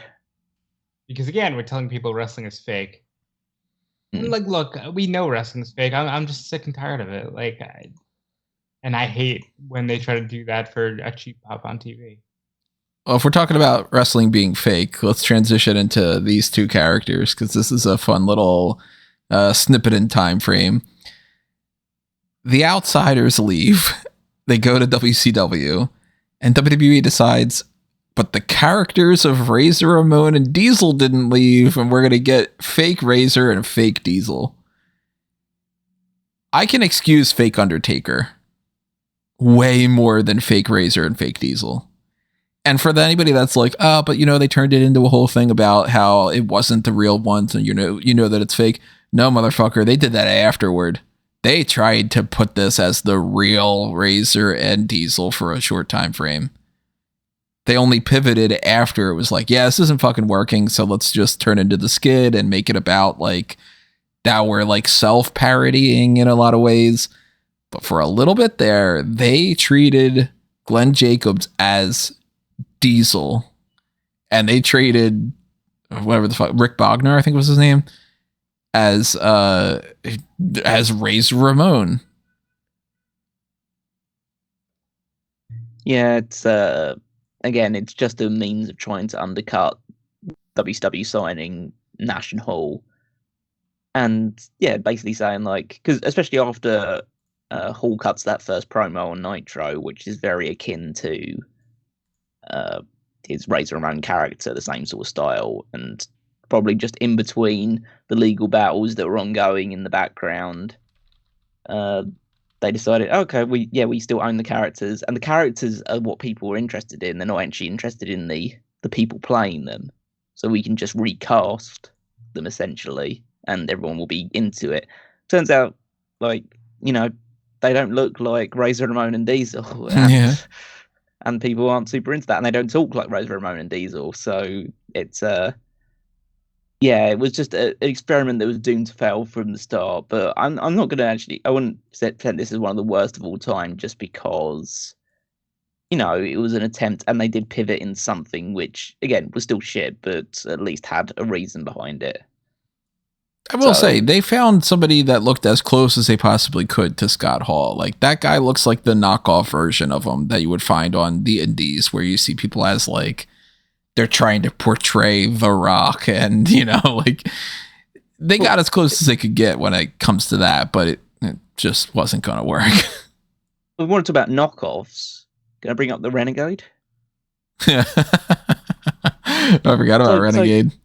Yeah, so essentially WCW decided, hey, we want to have our own Ultimate Warrior. And so they just bring up this jacked guy and give him yellow and red face paint. And just said, yeah, you're our Ultimate Warrior now. You just do everything Ultimate Warrior does. And I'm surprised WWF didn't sue harder to try and get this guy off screen. But realistically, probably the reason they did it is because Ultimate Warrior was pretty much on the outs towards. Did he change his name to Warrior yet by that point? No, I think Renegade essentially fell apart as soon as Warrior came into WCW, and then I think the last thing Renegade actually did in WCW was that he was the guy that was in the ring for that War Games match that Warrior was involved in, when like the smoke clears and Hogan is like beating a guy up in the middle of the ring. That's Renegade that he's beating up. But then Warrior then disappears and shows up on the ramp. And that was the whole because he was magic in WCW, and and so yeah, that was it's yeah. There's a history of, especially when there's two major companies going against each other, of one ripping off the other. The same thing could be said of Gilbert. Gilbert, I think, is funny though.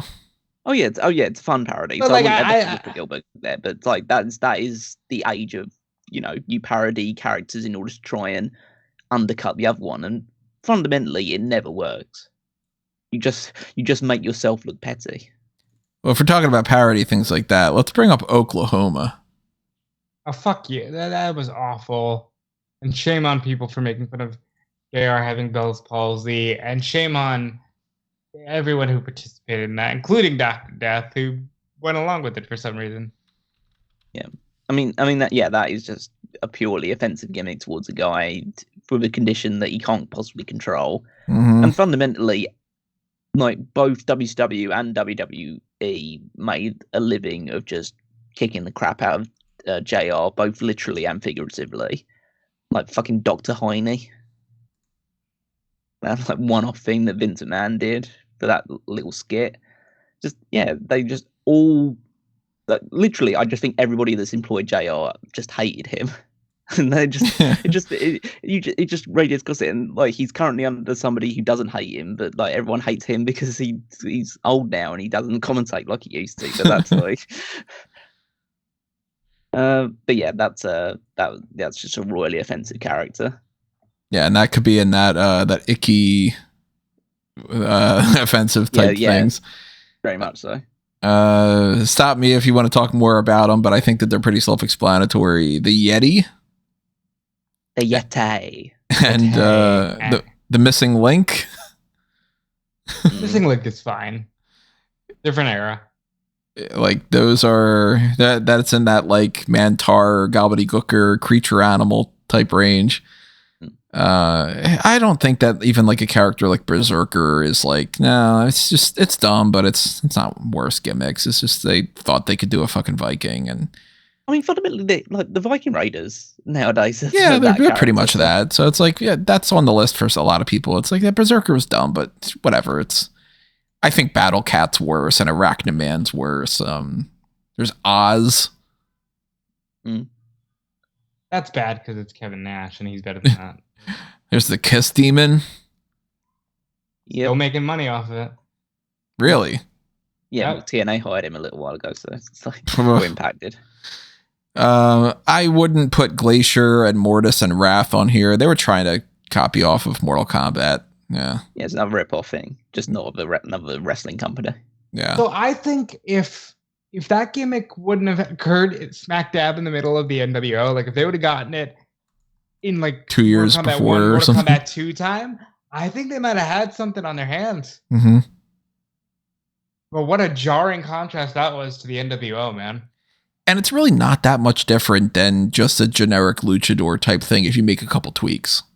Like if you've got a guy in a mask and you call him Mortis and he's a good luchador and it's a cool mask, there you go. It's fucking whatever. But when you try to do a whole like, okay, this guy's Glacier and he's got superpowers like Sub-Zero and all, yeah, you start deviating away from that. But I could see like, Wrath being a decent enough name for a character. Speaking of this, I got a good name for a character. Do you know what Relic spelled backwards is? I'm surprised it's taken this long to really come up with some TNA ones. What's Relic spelled backwards? F-U. That's what it is. What a dumb idea. I'm trying to actually look to see like some like TNA ones to see which ones stood out to me. Black Rain. We talked about Gold. Yeah. Black Rain. Yeah. The Johnsons. For that matter, we can do a whole list of the ding dongs and the dicks and how many different team names are like penis. They had the and Vince is like, I want to tag them up with my daughter. Like, they had this weird character called the Governor, which was Daphne, and they was doing a parody of Sarah Palin. Yeah. Right. Yeah. Which is like, I mean, during that time frame and all, like that, oddly worked much better than it should have. I'm trying to look at some other ones. Claire Lynch. Ugh.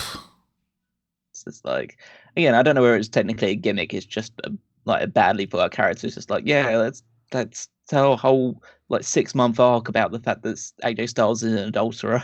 The bad gimmick revolving around a bad story in that sense. There's probably so many other TNA ones that I'm not even aware of, but like another name that just popped in my mind, we're talking about WCW, but I thought he was fun at the time, was Disco Inferno. It's a weird gimmick. It's not a Mount Rushmore. Now. Fuck Disco Inferno. Yeah, well, fuck Glenn Gilberti. Disco Inferno was a fun little stupid comedic jobber back then. His theme song was catchy and all. I wouldn't put him in the Mount Rushmore of worse. One that I wouldn't potentially, but like I think this one definitely needs to mention is Mike Awesome in WCW had 2 awful gimmicks, which was the Fat Chick Thriller. What? His whole gimmick was his gimmick was the Fat Chick Thriller, which was the whole gimmick was he fucks fat women. Jesus Christ. That was his gimmick. Nothing wrong with that. Did he at least do something like that on the air? Like, he with like a Bertha Faye type, and it was like, he would come to the ring accompanied by bigger women, just different big women. It's basically like the Godfather, but for like for larger women. Yeah. Did he have a finisher that was like the BBW something or other? Like, Wouldn't be surprised. But his other gimmick was that 70s guy, Mike Awesome. Which is tremendous. Was that before or after that 70s show started? No, it's smack dab in the middle. Smack dab, during it. Yeah. So at least they were recent. But they should have had his theme be the hanging out. Oh, I'm sure they got some generic version of that. Yeah. His whole gimmick was just, he dresses like he's from the 70s and he was in a hippie tour bus going from place to place. Oh, if you bring that up, let's talk about Adam Rose. Don't be a lemon, Tony. What were they going for? He was just he was a guy who wasn't having a good time. Yeah. He was the life of the party, and he was just always trying to go after people that were being a lemon. Would try and stop that party. Yeah, be a lemon. Yeah. I just don't know how they looked at a character like that and thought, that's a babyface right there. People will like him, because I would think of the first thing that immediately popped in my mind when that character started. I was like, I want to punch this dude in the face. Like, this is a heel for sure. Well, first of all, you're a lemon. No, I'm a mango. Fair enough. I'm setting you up for that one. And the NXT universe of Full Sail University fucking loved Adam Rose. I think they liked the idea of like the fun party atmosphere and all, and it's a shame that No Way Jose didn't come first with that, because I think it would have worked out better for him. Yeah, that's the thing, is like the whole gimmick was built around a guy that would be, maybe like an opening match guy that gets the crowd a little bit excited, like does the little cheering. But you say his character was inherently obnoxious, too much. Yeah, he was obnoxious, and it was like unlikable. And so they immediately, it didn't take long for them to start turning on him. My main thing about Adam Rose is like, what was so bad about Leo Krug that they decided to change his gimmick? I just don't know what was so bad about that character. It's boring, I guess, for some of them. Yeah, they probably saw some kind of like Russell Brand thing, and then they were like, let's try to do something with that. Oh, you look probably closer to him than anybody else on the roster. Let's go with you instead of like the Oliver... What was the guy's name? Oliver something or other. He was a tag team champion around that time frame. Oliver Gray. Oliver Gray, where he was just like a dude, Like they probably looked at him and said, "You look kind of like that Russell Brand thing. Maybe you should do something." The Russell Brand thing, like he's a creature or something. Kind of is. But, has he done anything the past like 10 years? Yeah, I was gonna ask you. Like, is he still popular? I don't remember if he. Was Kay Perry in the last 10 years? He did. No. Oh, he did. I don't know if that was the last 10 years anymore. No, probably even further back than that. Apparently he's 47 years old now. And his filmography says, what was the last movie that he worked on here? I hate how he definitely doesn't do movies anymore. IMDb just does not have the right layout anymore. All right, so he's still working here and there. I mean, he's been in 4 movies that were in 2022 or scenes. No, actually, they're not all movies. Never mind. He was in Death in the Nile. I don't fucking remember that at all. He did a voice on like the Minions Rise of Gru, so he's done some parts here and there, but not too much. It seems like he's getting a job every like 2 years or so. But like the mentioning of the Adam Rose gives a bit more efficient to talk about some more like recent bad gimmicks. Retribution. Yeah, Retribution sucked, and that it could have been good. They would have had any kind of a plan whatsoever, and they didn't give them the dumbass names and those stupid masks. It's so fundamental. It's just like I'd say an invasion angle can work, but I just don't think. I think no decision they made in terms of trying to get them over worked. I can't remember one thing they did that actually improved Retribution over time. They were dead in the water almost immediately because it was the pandemic. It was the beginnings of a lot of high tension in the United States.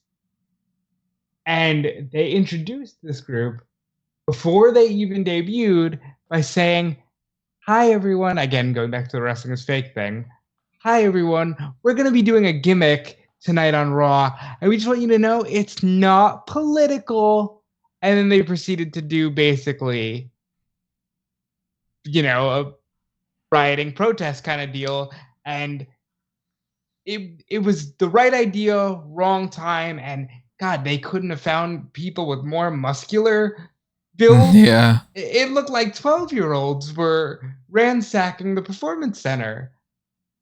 There was a lot of good in the early days of that, and I think there could have been so many cool things to come out of that, and then they didn't. Because if you say we're going to get a bunch of people to ransack Raw and SmackDown, they're going to take over, and it's going to be like this this riot gone wrong type thing, you're like, okay, I'm kind of interested. Who you have in mind as the leader of this group? What is their purpose for it? Why are they attacking people?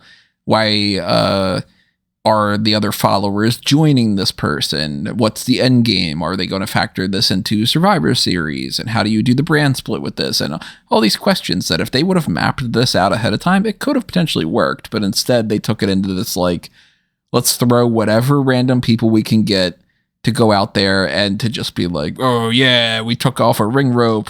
We're such badasses. They had a chainsaw. They did. Right.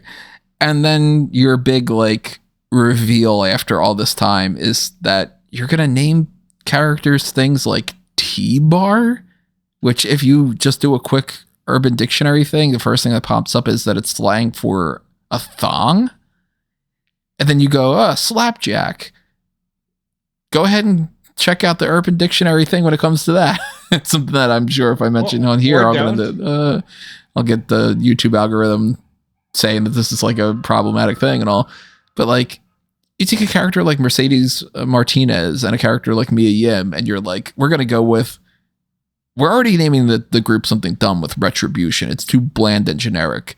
But one of you is going to be Reckoning, and the other one's going to be, oh God, what was the other one? I'm blanking on it. It was another R name.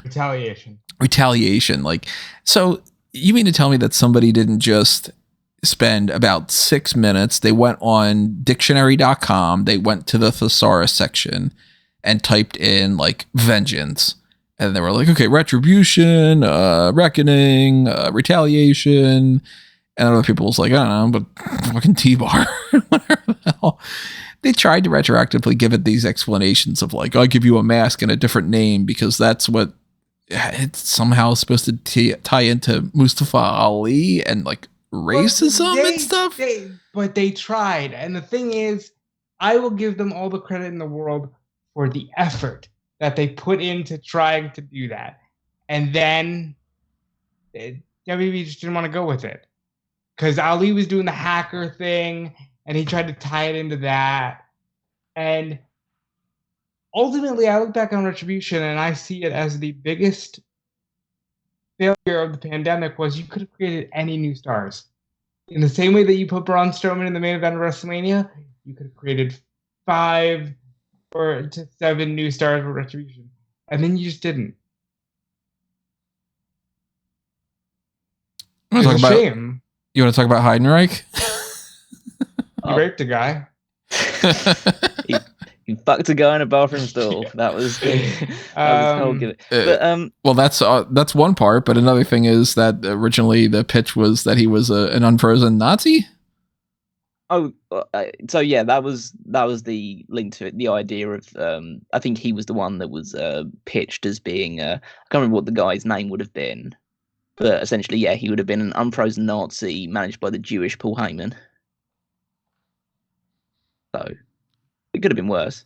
And then they just debuted him as John Heidenreich on Raw, teaming with like Trish Stratus and stuff. Wasn't he also like talking about his friend, the Little Johnson or something? He's talking about his penis. Like, no, I think he was literally like the precursor to Little Jimmy. Really, you think that they were just there that far back? Well, you think that well, first of all, WWE definitely rehashes ideas, and secondly, like I don't think the idea of like a weird guy with an imaginary friend character is that out there really. But yeah, then he turns into Heidenreich as just a crazy guy that recites poetry. And yeah, I mean, you can't really actually, because they were around at the same time, I don't think you can really mention Heidenreich without also mentioning Gene Snitsky. Snitsky's a funny character. Who had 2 predominant gimmicks. One was a guy who caused a woman to have an abortion. And punted a baby. Yeah, punted a baby. And then once they decided that could only run for so long, once Kane had been busy wiping the floor with him, he reverts to the gimmick of foot fetish guy. That's a real thing, by the way. Not a gimmick. Yeah, it should have been Tony Atlas's gimmick. Yeah, exactly. Yeah, but yeah, so 2 guys, 2 weird gimmicks. I mean, fucking Heidenreich turned into a road warrior by the end of his run. Yeah, weird, right? How that works out. The weird thing about Snitsky to me is he debuts as like a job guy who's just fed to Kane, and he's a job guy who is getting his ass kicked. Retaliates by hitting Kane in the back with a chair. Kane falls over onto Lita.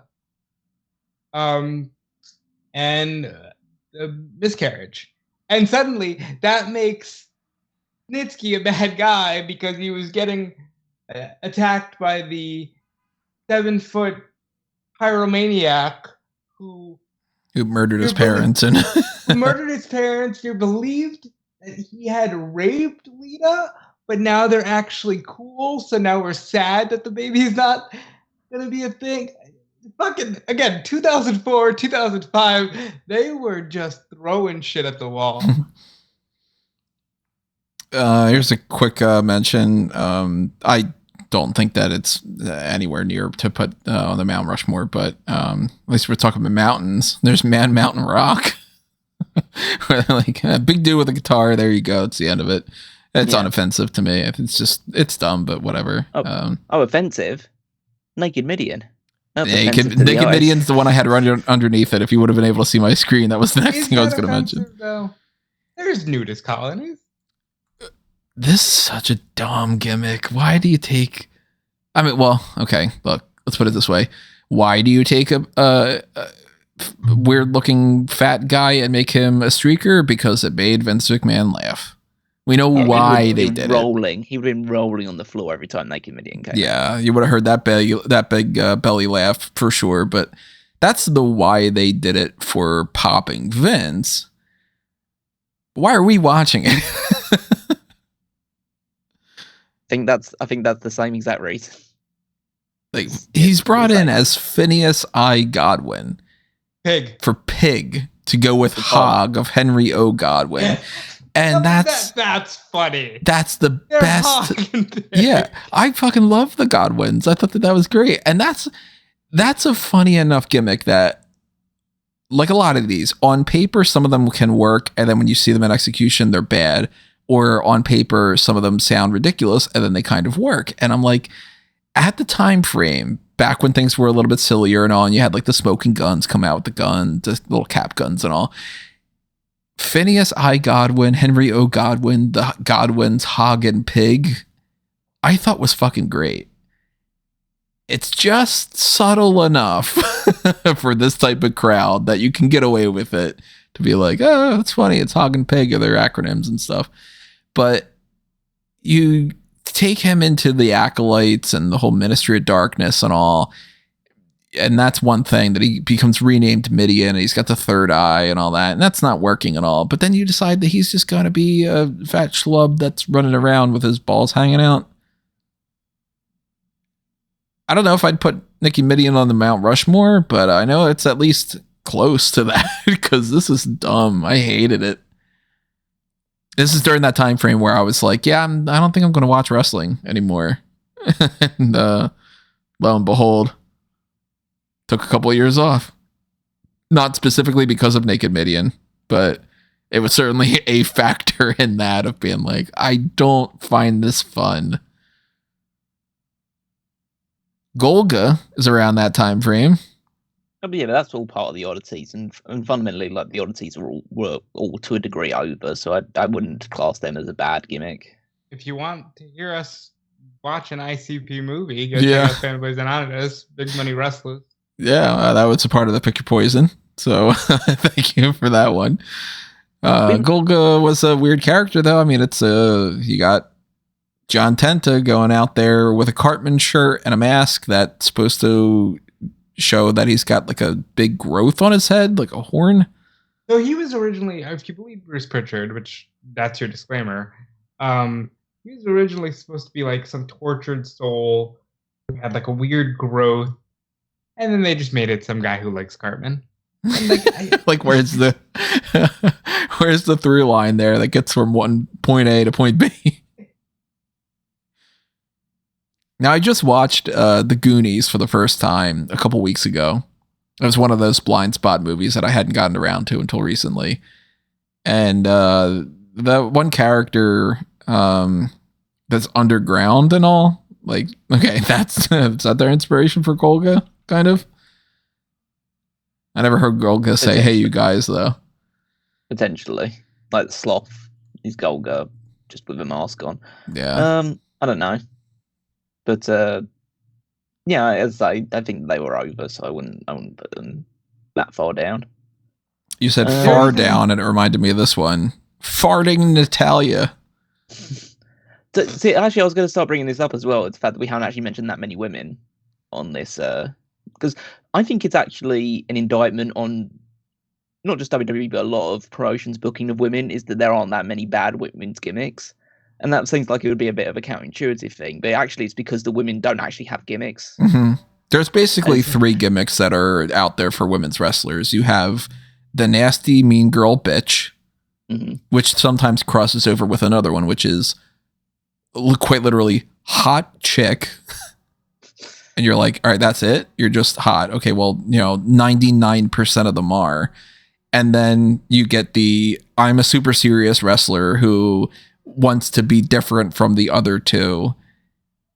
And a subdivision of that is now the I'm an AJ Lee fan. I want to be the AJ Lee of, like, Paige and Roxanne Perez and Cora Jade and all them. They'll fit in some sort of category. So yeah, it's either it's the alt chick and the mean girl. We do this all the time. Yeah, the alt chicks and the mean girls. The girl next door type vibe character, that type of thing. And so that's just the way that they've always operated, and that's why we haven't mentioned that many women. Fighting Natalia is obviously a big one because, like, as I say, yeah, I'm not her biggest fan, and I don't think that, like, she has very little personality, or at least it doesn't project on screen. I'm sure she, like, is a very nice person behind the scenes, but it's just a case of she doesn't exude a lot of character on screen. But you don't correct that by making her fart all the time. That's not going to get her over. For anybody who wasn't watching during that time frame, we're not even exaggerating here. Her gimmick was, they showed her, it was like a 5-week thing or something. So it wasn't even just one bad segment, where she would be like backstage doing like squats or something, and they would be interviewing her or whatever. And then she would fart, get embarrassed, and run away. She must have farted in front of Vince, right? Or maybe it was another fetish thing that somebody had. You can't rule out that at any point that it could have been somebody having that kind of fetish. Add here, she was not only was she farting, but she was like the third wheel of the combination of Hornswoggle and the Great Khali. She was like their handler that was like, would like not carry them to the ring, but like escort them to the ring to be like, because she couldn't carry them, fucking Great Khali. But like she would basically like, it gave off a very like Eugene-esque kind of vibe to it to me, which was, that's not good either, but it was like, like, okay, like let's go to the ring now, kind of, and yay. And meanwhile, you're supposed to assume that she's just like, she's super smiley and she's, kind of toting them to the ring and all, and you're assuming that she's probably farting down the ramp because that's what she's doing these days. And Natty hasn't had great characters. She's mostly just been Natalya Neidhart, but when they try to inject some character into her, this is not the way to do it. She could very easily just have been like, oh, I'm this like submission expert or something, and you'd go in that direction. Farting? We're gonna go in the dominatrix direction with her. That might not have been all that bad. It might not have been great, because TJ and Cesaro actually got over, so she ended up being the third wheel to their pairing. But farting Natty did suck. I'm trying to think of some other women's ones. Ones that spring to mind would probably be. I mean, Bertha Faye is still kind of. Oh yeah, Bertha bad. Faye in particular. Yeah, Bertha Faye. Yeah, it's a bad one. I'd say you're potentially looking at Hervina. You want to throw that in there? Not a woman, but yeah. But I mean, as far as like bad women's gimmicks, his gimmick was. Yeah, he's a woman in this regard, and let's make him the champion and all. We want to add Santina Morella to that. Santina, yeah. Best thing Trump ever did was fire Santina. Gillian Hall, this like the Britney Spears knockoff stuff. No, that wasn't bad. What was bad was the thing on her face. The mole. The mole lady. Boogeyman eats. Yeah. Oh, that's disgusting. Emelina. The Emelina character. It's funny in retrospect, but like at the time it was just infuriating because like it's like well, at least with Veer we had Veer is coming constantly, and that was like the fun thing that we could always come back to. And eventually came on Tuesdays. Yeah, Von Wagner's happy about that. But it was just like she was just saying for literally it was like 17 weeks or something. Yeah, it felt like half a year of just her going, yeah, Emelina debut soon, or Emelina unveils soon, or something on those lines. Then she comes out in an evening gown, says, yeah, I don't want to be Emelina anymore, I'm coming back as Emma. And then it's just like, and then yeah, she was fired like months later. After like that, 3 months after that or something. Yeah. You know, it's really sad. I was just like, okay, how many weeks was Emelina? It was 17 weeks. How the fuck do I remember that it was 17 weeks? I probably wrote up enough articles about being like, this has been going on for this amount of time. I probably burned that into my brain. 17 weeks. Thing is that the real life person, Tennille Dashwood, basically ended up living like Emelina. Like, she was traveling, she was just doing that thing. That could have been a much better character for her now. But yeah, she just clearly wasn't into it and just was like, I don't want to do this. Like, I guess it's good in hindsight that they didn't force her to go through with it. It is kind of weird, though, like you said, that she has a character that's basically like, look at my body in a bikini. I'm going to be one of the nasty bitch girls. And then she, immediately comes out and goes, nope, not doing it. Kind of like Seven, kind of like the whole, we're going to set up Brodus Clay is going to return. And then he's the Funkasaurus and all. But they like doing that just to like troll people. But then, yeah, she starts like practically her past couple of years has been like, look at my Instagram. And, she hasn't had any gimmick beyond that. She comes back to WWE however many months or a year ago or whatever it was, and she's just a person. She's got no, and the most character that she's gotten since she's come back to WWE is that she is fucking Riddick Moss. She won her first match on an episode of Main Event. Like, her first match was that she won was the match with Roxanne since she's come back. I'm trying to think. The final women one that I had in mind is one that honestly isn't brought up enough, and that's mainly because like AEW does things well for the most part, and we haven't mentioned much of AEW on this one, and frankly, they don't have a lot of terrible gimmicks.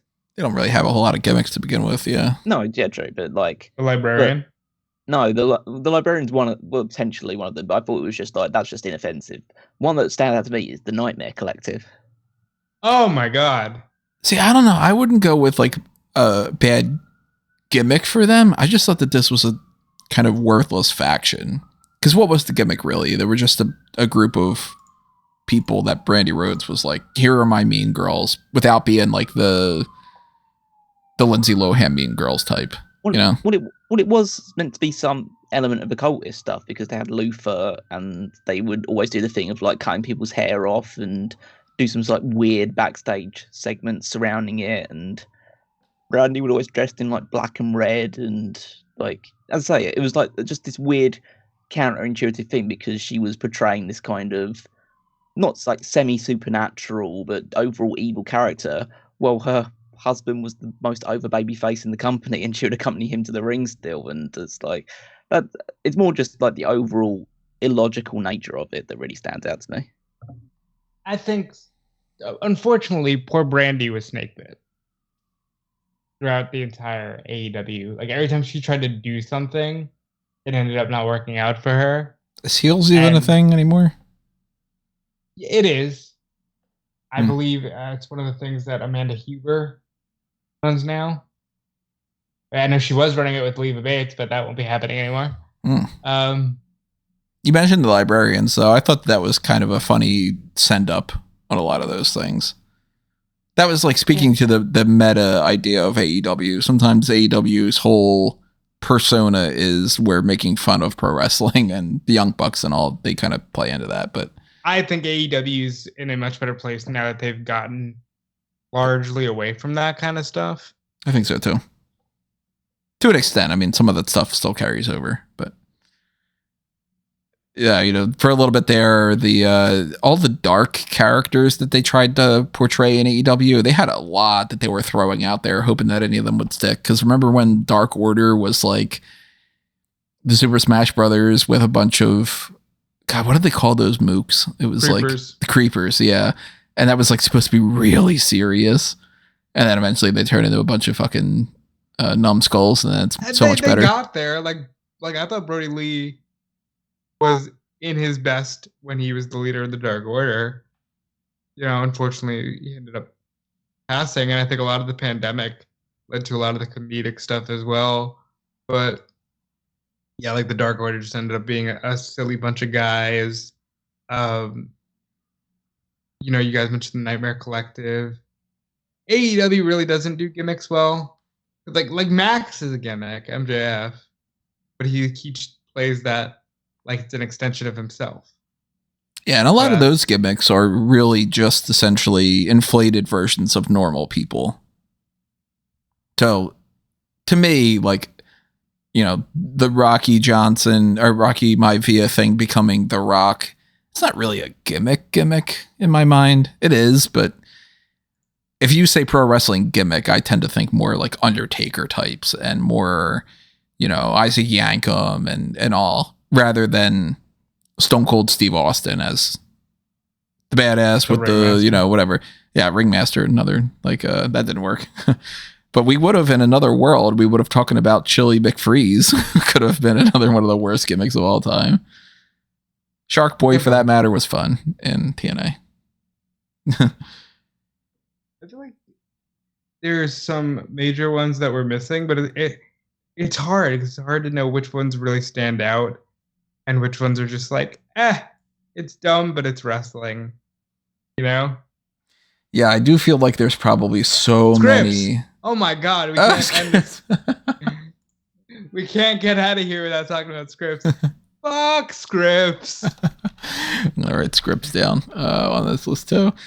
They haven't shown scripts since the Axiom unmasking thing. What's it been, 2 weeks? 2 weeks, maybe 3 at this point. But maybe the character's done. I don't know. Scripts is He's won a lot of end of the year awards for us, and not for the good ones. Oh, Alexa Bliss. With the whole Bray Wyatt thing. Yeah, that's. Oh not yeah, great. I think I don't think we should ignore both the Fiend and Alexa for this as well. This might sound weird, considering how much I am like more than anybody the one that hates this stuff. I wouldn't remotely consider them on the Mount Rushmore. I wouldn't consider the Fiend. I think you took a character in Bliss that was very sure of herself, and you tried to do something fun with her, and she has never clicked in the same way ever again. The goddess Alexa Bliss was one of the top 4 or 5 women they had for a while, and it just feels like we're so far removed from that. I think that's like, I probably would have pitched something like, oh, why don't we try to do like a Harley Quinn type character, because she's super popular, and you know, you got like this attractive blonde and this attractive blonde, and you can maybe play around with that, and she's into horror stuff a lot, so it's like you get into that a little bit.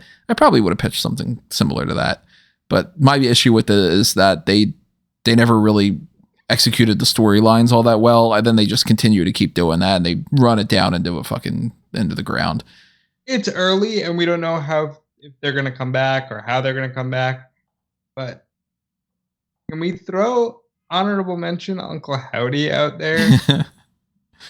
Just as in, like, it was a thing, and then it disappeared, and where are we now? We still don't even know what this magical illness is that's keeping Bray Wyatt away. Like, there's no information about that, and I don't know.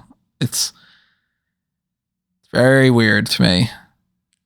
That's why I kind of, instead of focusing on Wyatt, I turned to Howdy, because on the off chance that Bray Wyatt cannot come back, this Howdy thing was very strange. But maybe my hope is that they both come back and that they get the chance to do it right. But you never know. I just want old school Bray Wyatt back. But whatever. Guess I'm not going to get that. If we do have others that we haven't thought about, we'll bring them up if like somebody's like, oh, you know what? And I forgot about that. But I think we should start trying to settle on our Mount Rushmores, because we're already 2 hours into this podcast. There are so many bad gimmicks. My God. So I'm doing a screen share with the guides right now. I'm not doing it for the video itself, just because it's messy and you guys don't need to see it. But I got a screen share up for Rob and Callum so we can look at this list that I had been writing down some of these names. We will settle on a Mount Rushmore of just the definitive 4. But usually when we do this, one of the good ways to play into that is to kind of break down those little subdivisions. So I do think we can get a Mount Rushmore of the job ones. We could definitely get that going. And we got a lot of options here. We got some that probably we are forgetting about, but we got Tugboat, I'd take Yankem, TL Hopper, Duke Droese, Friar Ferguson. It's kind of a job, whatever. Repo Man, Abe Knuckleball Schwartz, The Goon, IRS, Thurman, Sparky, Plugg. If we go with the job squad, without the job squad, but the job people, for that matter, I think Al Snow was a fun character, if anybody's wondering about that. And I think Right to Censor was a fun gimmick. Who would be your 4 job Mount Rushmore ones? Yankem. Yeah, Yankem will be one. It's probably 3 votes for that. I'd go the Goon personally for one of the. I'd go Duke the Dumpster Droese.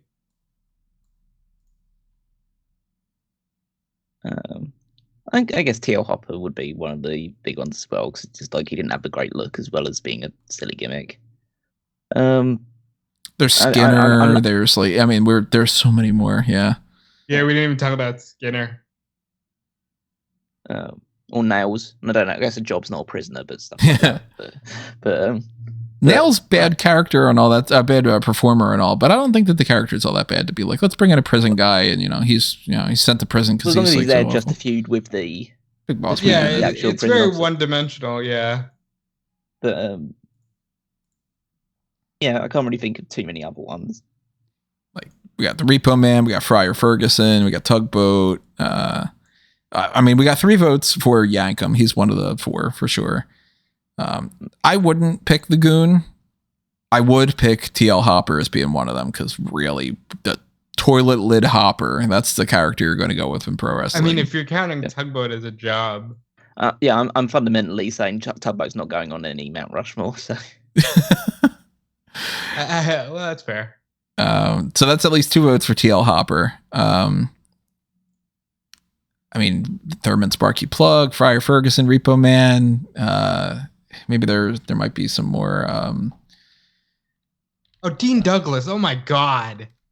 Dean Douglas is another, but how do you take Shane, the franchise Shane Douglas, and make him a teacher, and then bomb so hard? Oh, Reverend Devon, Simon Dean. There's the Dicks, Erwin Orchester, Ferguson, Skinner. The Mountie's not bad. I mean, this is Fantasio. Duke the Dumpster. Okay, Doink the Clown. I was Doink the Clown number 1. You suck.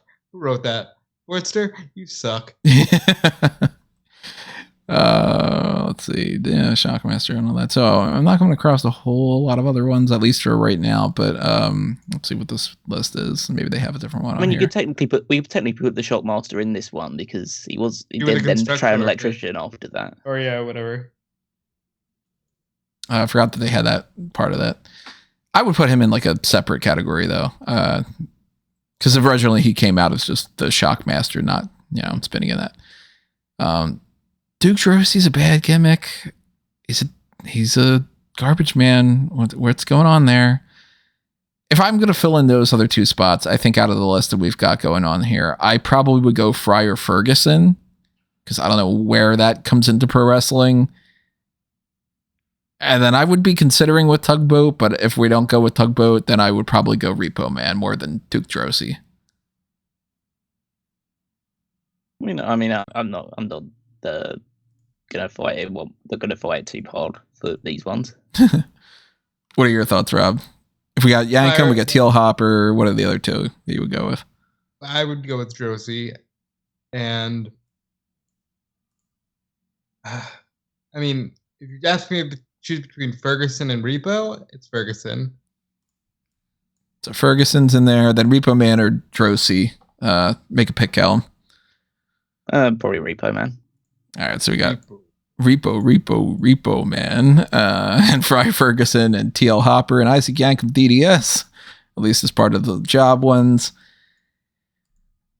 I give Barry Darso all the credit in the world because you would have never convinced me that just like a year or 2 before he was one of the top wrestlers in the company as Smash.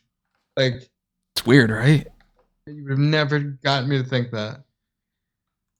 So on the creature and animal side, we got Gobbledy-Gooker, we got Mantaur. I don't think that there's going to be any arguments for those 2 being on there. What about some other 2? We got the Yeti, we got the Missing Link, we got Oz. You can kind of classify in that way in some fashion. If you wanted to, you could throw a Red Rooster in there, even though he's not technically supposed to be a rooster. You could get into, like, I guess, like a giant Gonzalez type, because he's supposed to be like a big Yeti monster thing. You got Arachnaman in this one. Arachnaman. Yeah, Arachnaman. Who did that? Someone who clearly watched Spider-Man and thought, yeah, we'll just do this. I think the Yeti, just for that moment of just him hugging Hulk Hogan it's so bad. Giant is just, yeah. The so aggressive backwards hugging of Hulk Hogan. Yeah. And then the other one, like, I'm not so sure about even the Missing Link or Oz. I mean, they're dumb gimmicks, but I don't think they really stand out that much. There's Santa Claus. Oh yeah. Was that really a creature? Kinda. Did you see him? To a degree. Well, yeah, he looks weird in that regard. So Gobbledy-Gooker, Mantaur. I'm trying to think if there's anybody else that fits into that kind of bracket. The Pug. I don't remember the Pug. His name. Yeah, it's just one that I was just like had listed on my thing. If we were going with Adam Rose, we could have the Bunny as one of them as well. I thought the bunny was fine. Or put Battle Cat in there. Battle Cat, another like Max Moon type, and I mean, Max Moon was a weird creature thing. I mean, also would want to put something like the Boogeyman on it as well. Yeah, I was gonna say we could put like Olga on there as like a creature like esque sort of thing. What about the zombie? Oh, the zombie. That stupid ECW one-off thing because they were on the Sci-Fi Network. They decided, oh yeah, we'll just put a zombie on one episode and have him beat up by the Sandman. I think we might have to put zombie in there. Yeah, that's pretty bad. Just because they were on Sci-Fi, that's entirely the reason that they're like, why don't you put like a zombie in there or something? It's so dumb. Right. I'd have those four. Yeah, I'm good with that. Do we go with purely racist ones, or do we go parody, or do we go icky, or do we make 3 separate ones? What do we go in that fraction? Because we got to get like the Eugene and stuff in there. Why don't we go with offensive? We will define it. Define them all as like it's offensive or red flags or something like that. So that would be okay. So I think fundamentally Kerwin White. Cancelled. Yeah, cancelled. Yeah, I think Kerwin White is the definitive one for me to go on that one. Kerwin White's got to go on there. Again, it kind of depends on if you want to, because it's sad that we have enough that we could be like, we could do Kerwin White, Akeem, the Mexicools, and another one as purely racist, and then have like Eugene, Festus, and whatever has like, and Oklahoma as like a, it's so bad that we have this option. I mean, I'd probably go with, even though I think that he put his all in the character, just the fact just Eugene is just not a good look nowadays.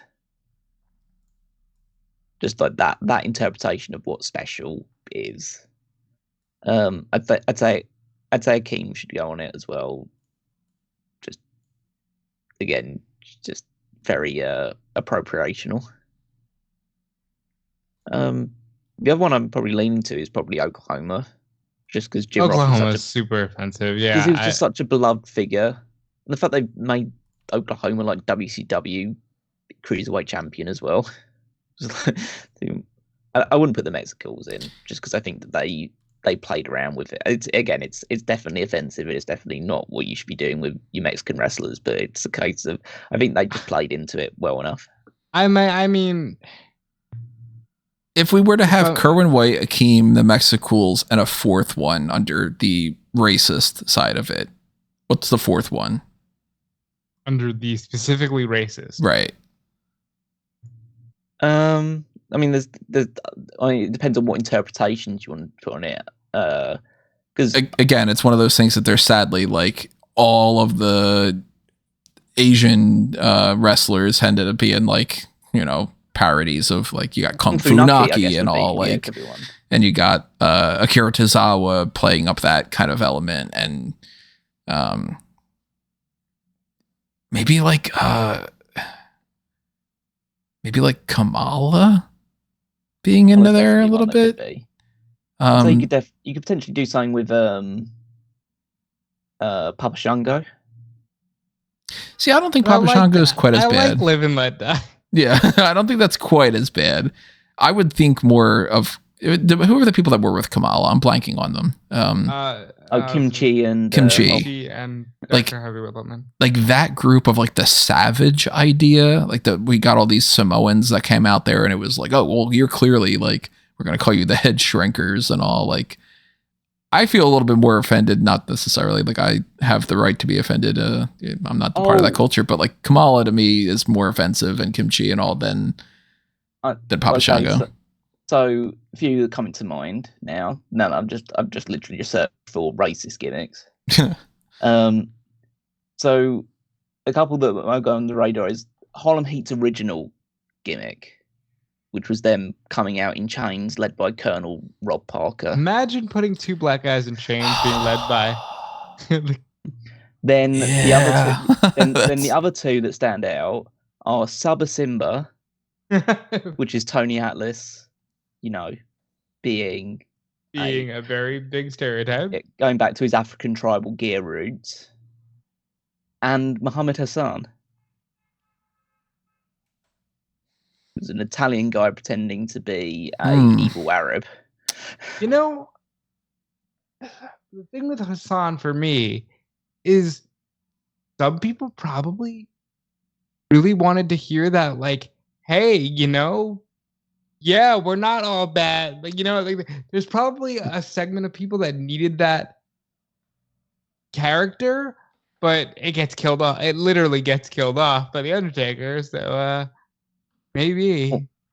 Or we could even limp in the idea of putting Sergeant Slaughter, Iraqi sympathizer. You know what? Well. I think I would make a strong argument for that, because the monetization of the Desert Storm War is crazy to me. When you look back on, like, they were making toys of that war. Like, real people were dying.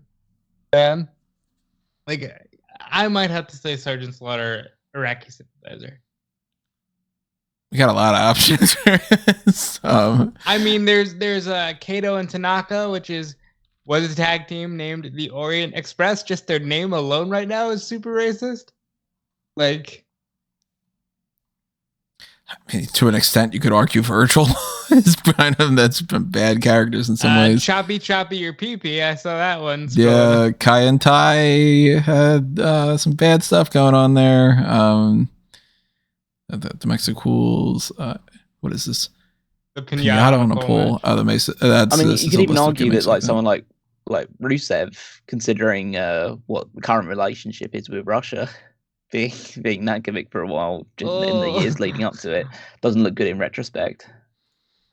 So there's potential for Harlem Heat originally.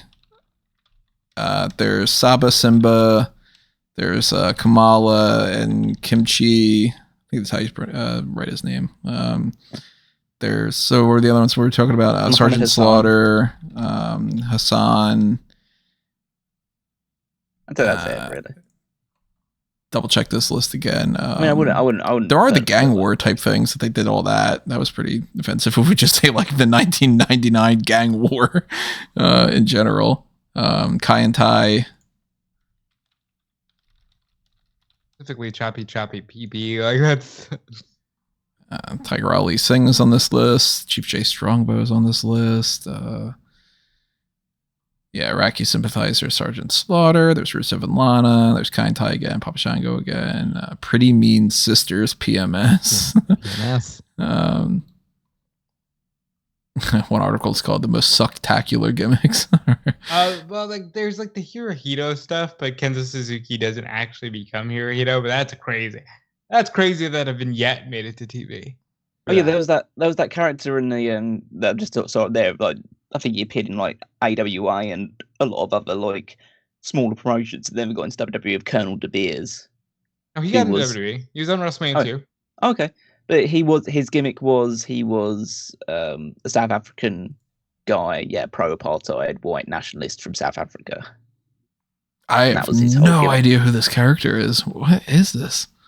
So that was his character. He was a militant guy that would talk about, and who would actually I remember one match in particular that I saw just a clip of on YouTube where he was about to start a match, but the referee was black, and so he refused to wrestle.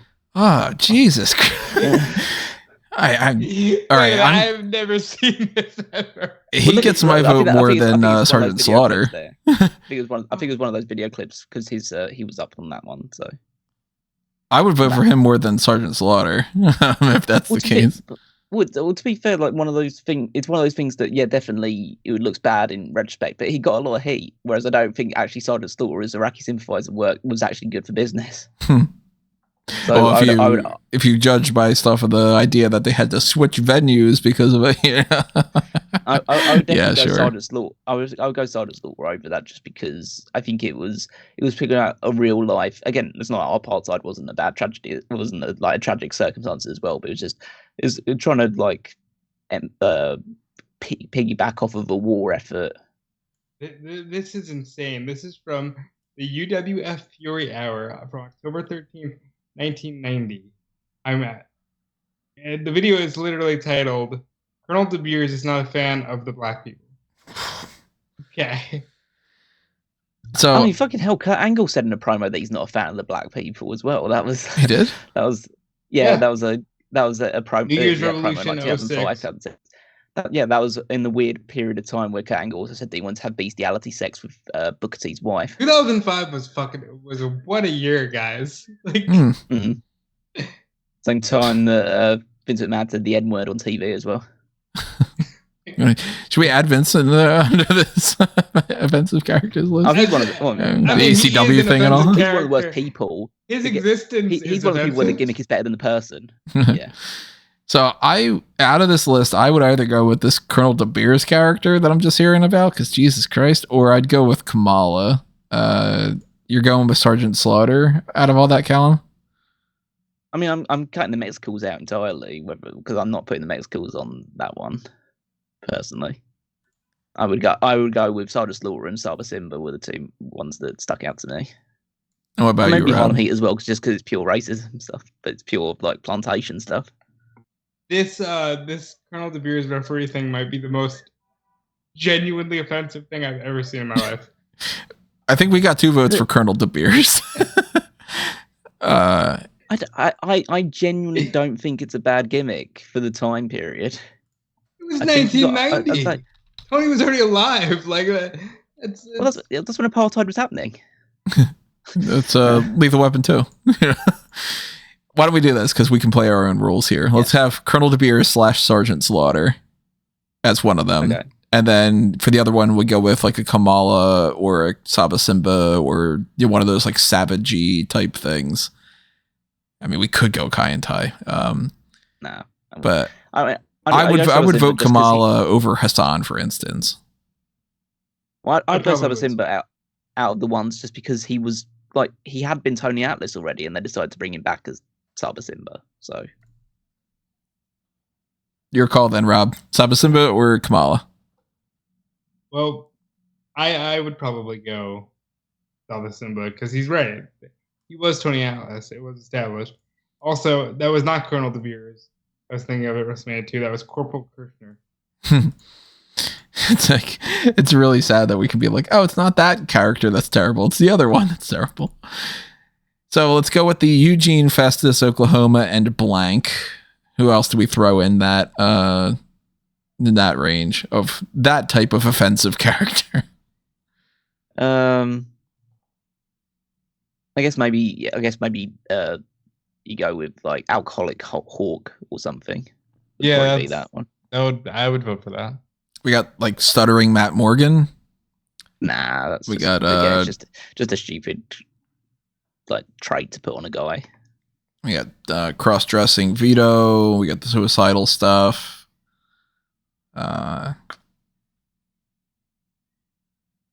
Blanking on anybody else that would necessarily fit in that category. Because it's not like that's like, farting Natalia or, naked Mideon in that way.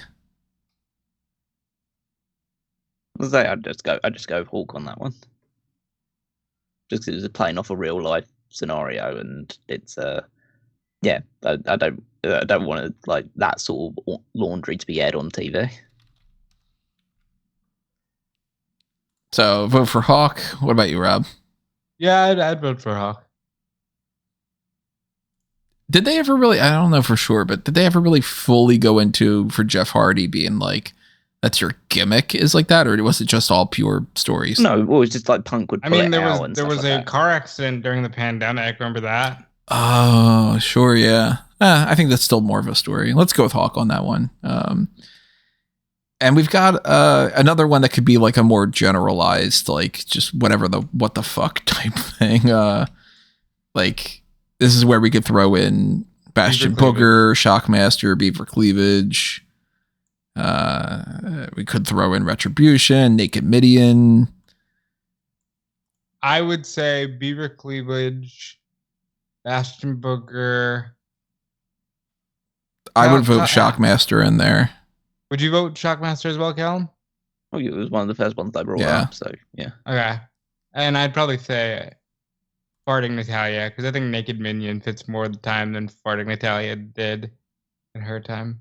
I I mean, I just don't think that one is particularly memorable to find. I mean, it's obviously really bad, and it's like. But I mean, I think we should. I think it's overstated by the rest of the stuff that Natalia did in her career, which for the most part has just been just average. I think I don't get Red Rooster as a thing. Like, I just don't know why they did it, and the explanation for it just still doesn't make sense to me.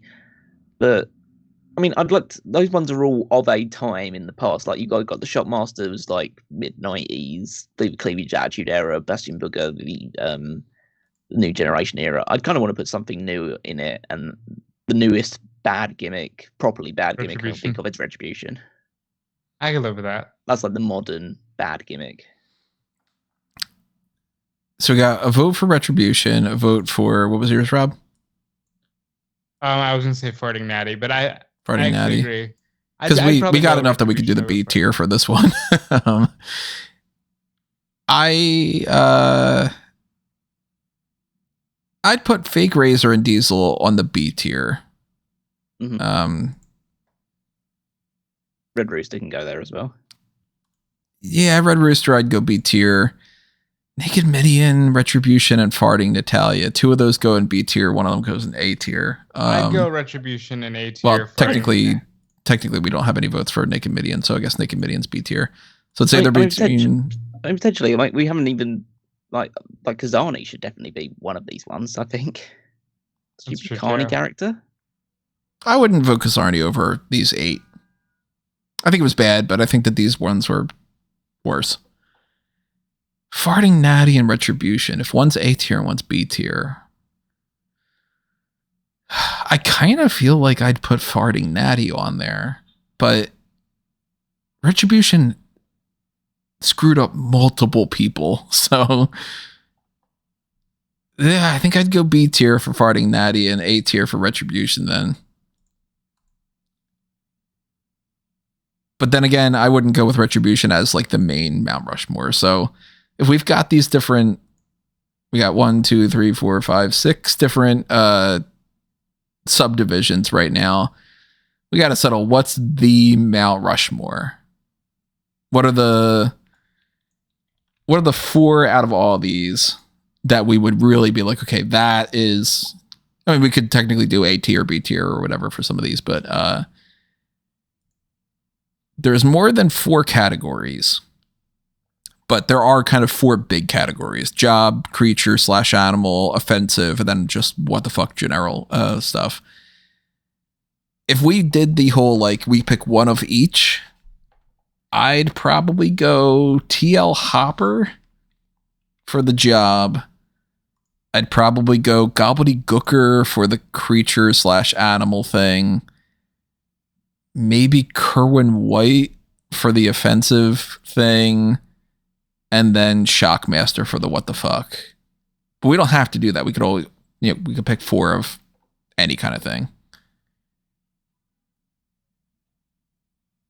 I think personally, if we're going I'd probably try and end the Mount Rushmore to be like the ones that I think are like the 4 worst. Yeah.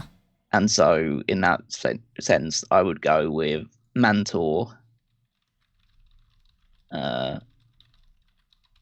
Probably. I mean, I'm always a stickler for one that is a bit like just the outright offensive ones. So I'd probably go with, so I'd go Mantaur, Kerwin White, Akeem, and probably Shockmaster. Be my ones. Mantaur, Kerwin White, Shockmaster, and Akeem. And if I mean, you got 2 votes for Kerwin White and for Shockmaster there. You got Mantaur kind of in the same range as Gooker. You got Akeem. You got a TL Hopper. I know that Rob stepped away for a minute, so I don't know if he's back yet. Are you back yet, Rob? I don't think so. So if we were to go, because we'll take care of this while Rob stepped aside. If you were going to go with a B tier, what would your 4 be, Cal? So probably Repo Man. The Yeti. The Yeti. I'd probably then go with Eugene. That's Eugene in there. A different type of offensive, and then Bastion Booger. Bastion Booger. I'd probably go Beaver Cleavage in my B tier. I'd probably go Oklahoma even more than Eugene. Because at least it seems like they got more out of Eugene than Oklahoma got in there. I'd probably throw Mantaur in my B tier, and then my fourth B tier would maybe be Friar Ferguson, but maybe Bastion Booger. I don't know about that one. That's a little tough. Are these like the when we're making our lists here? Are these like the all time top Mount Rushmores? Yeah, we're trying to figure out the pure Mount Rushmore at this point. Yeah, so I had mentioned Yankem. I mentioned if I did like the 4 separate categories, I would go Hopper as my job one. I'd go Gooker as the creature / animal thing, etc. But in general, what would you go with, Rob? Yankem's my job one.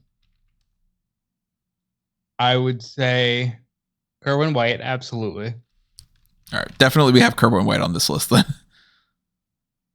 Shockmaster because it's so iconic.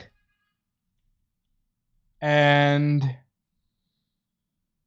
the more I think about it, even though I did make the case for it probably working today if done in the right context, Eugene, looking back on it, just isn't a good look. And that was a major character. That would be the 4 that come to mind for me. What would your B tier be? Just to round out, we have like the full list to go with here. Oklahoma. The Yeti, absolutely. Yeti. Red Rooster, probably because it is such a thing, and Beaver Cleavage because that's gross. All right, so then if we go mathematically on here, obviously Kerwin White, Shockmaster, they are definitely in that top range.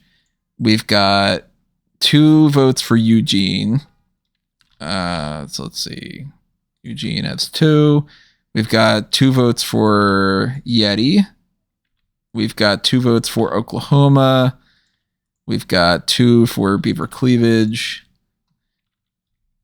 We got a Friar Ferguson. We got a Repo Man. We have 2 votes for Mantaur in there.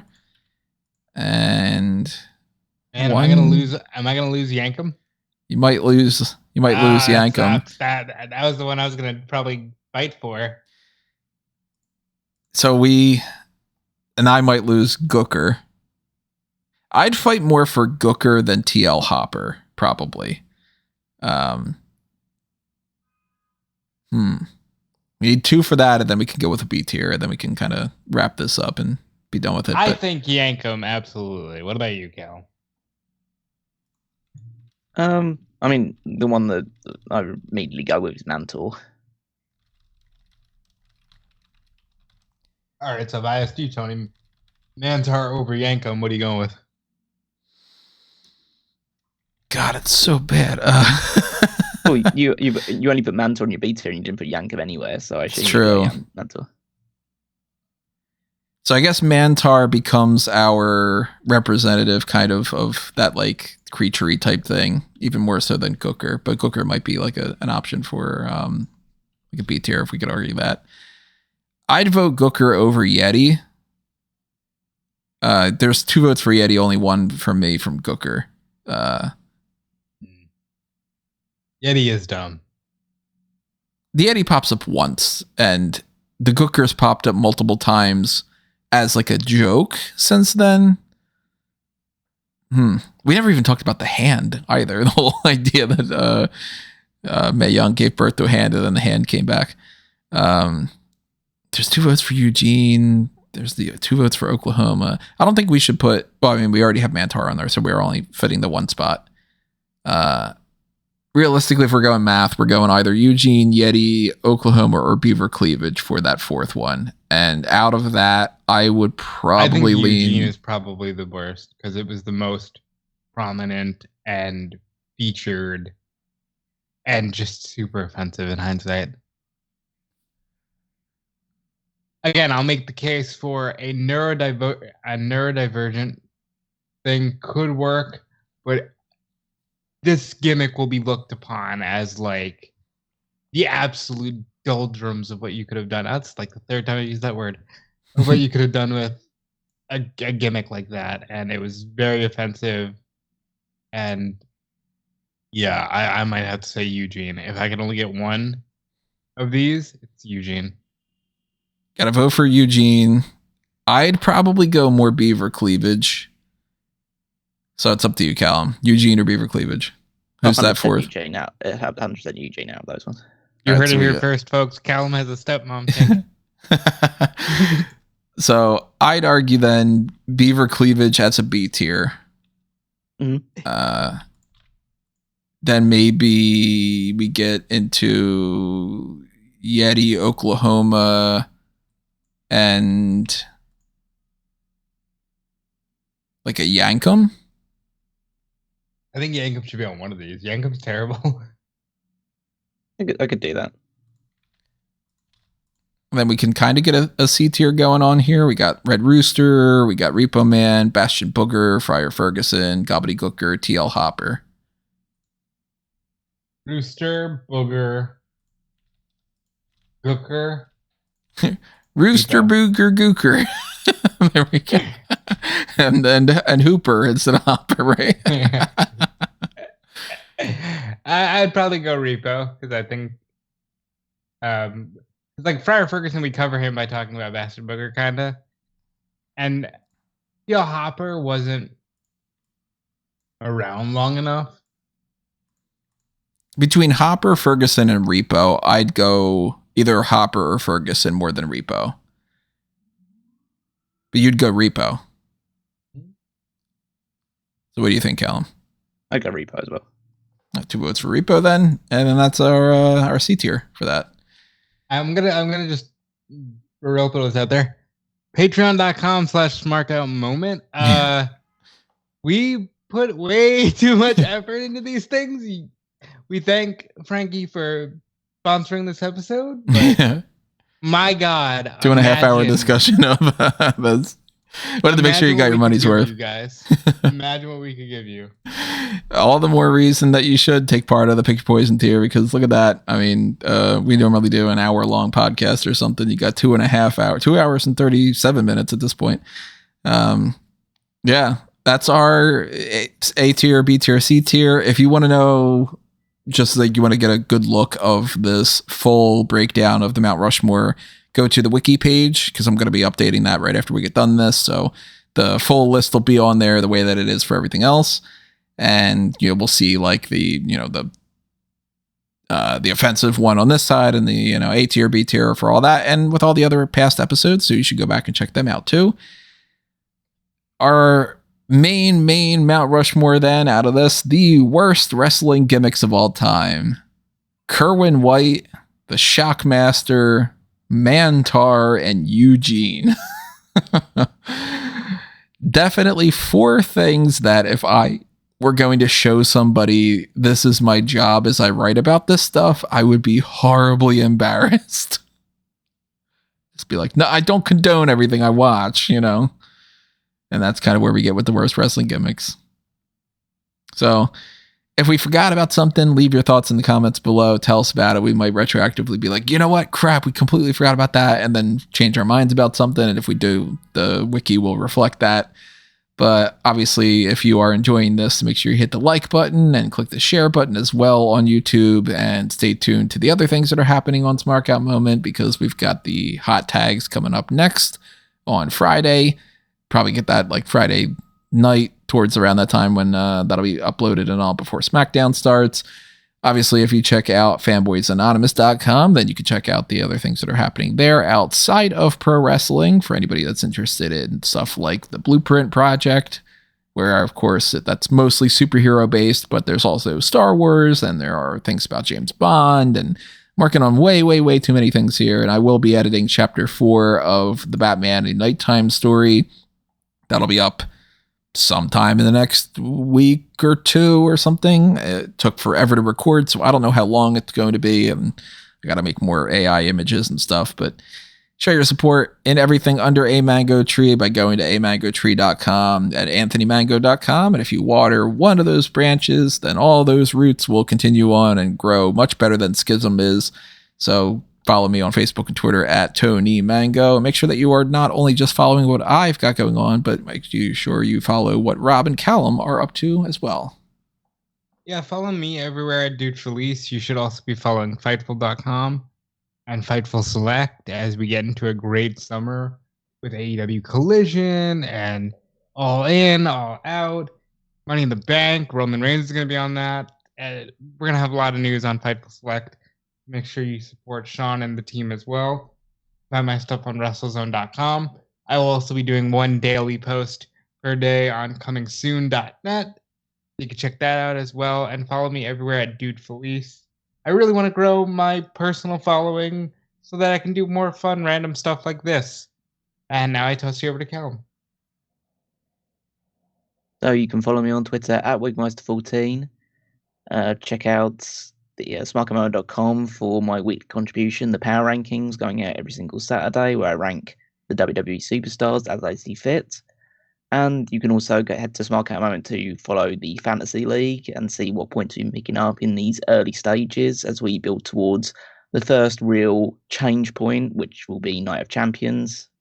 And when we could potentially see teams we'll definitely see teams expand, but we could see some further changes and updates to teams at that point as well. So yeah, keep tracking that along at Smark at the moment or WWEFantasyLeague.com. Okie dokie, everybody. Then that's going to do us in for this Mount Rushmore. Thank you again to Frankie for sponsoring this episode through the Pick Your Poison on Patreon, or more specifically, he's on the YouTube channel membership side, which I always recommend more than the Patreon, because then when we do mock drafts and things where we actually have the spreadsheet, then you can actually see the video for that. Same thing with the time code when it comes to the fan ounce tables and stuff, but Pick Your Poison with that too. You know, if you like the Patreon better, then go for that one. And anyway, thank you for supporting us. Thank you for listening to this episode, and we will see you next time. But this has been another Smark Out moment, and we are being counted out.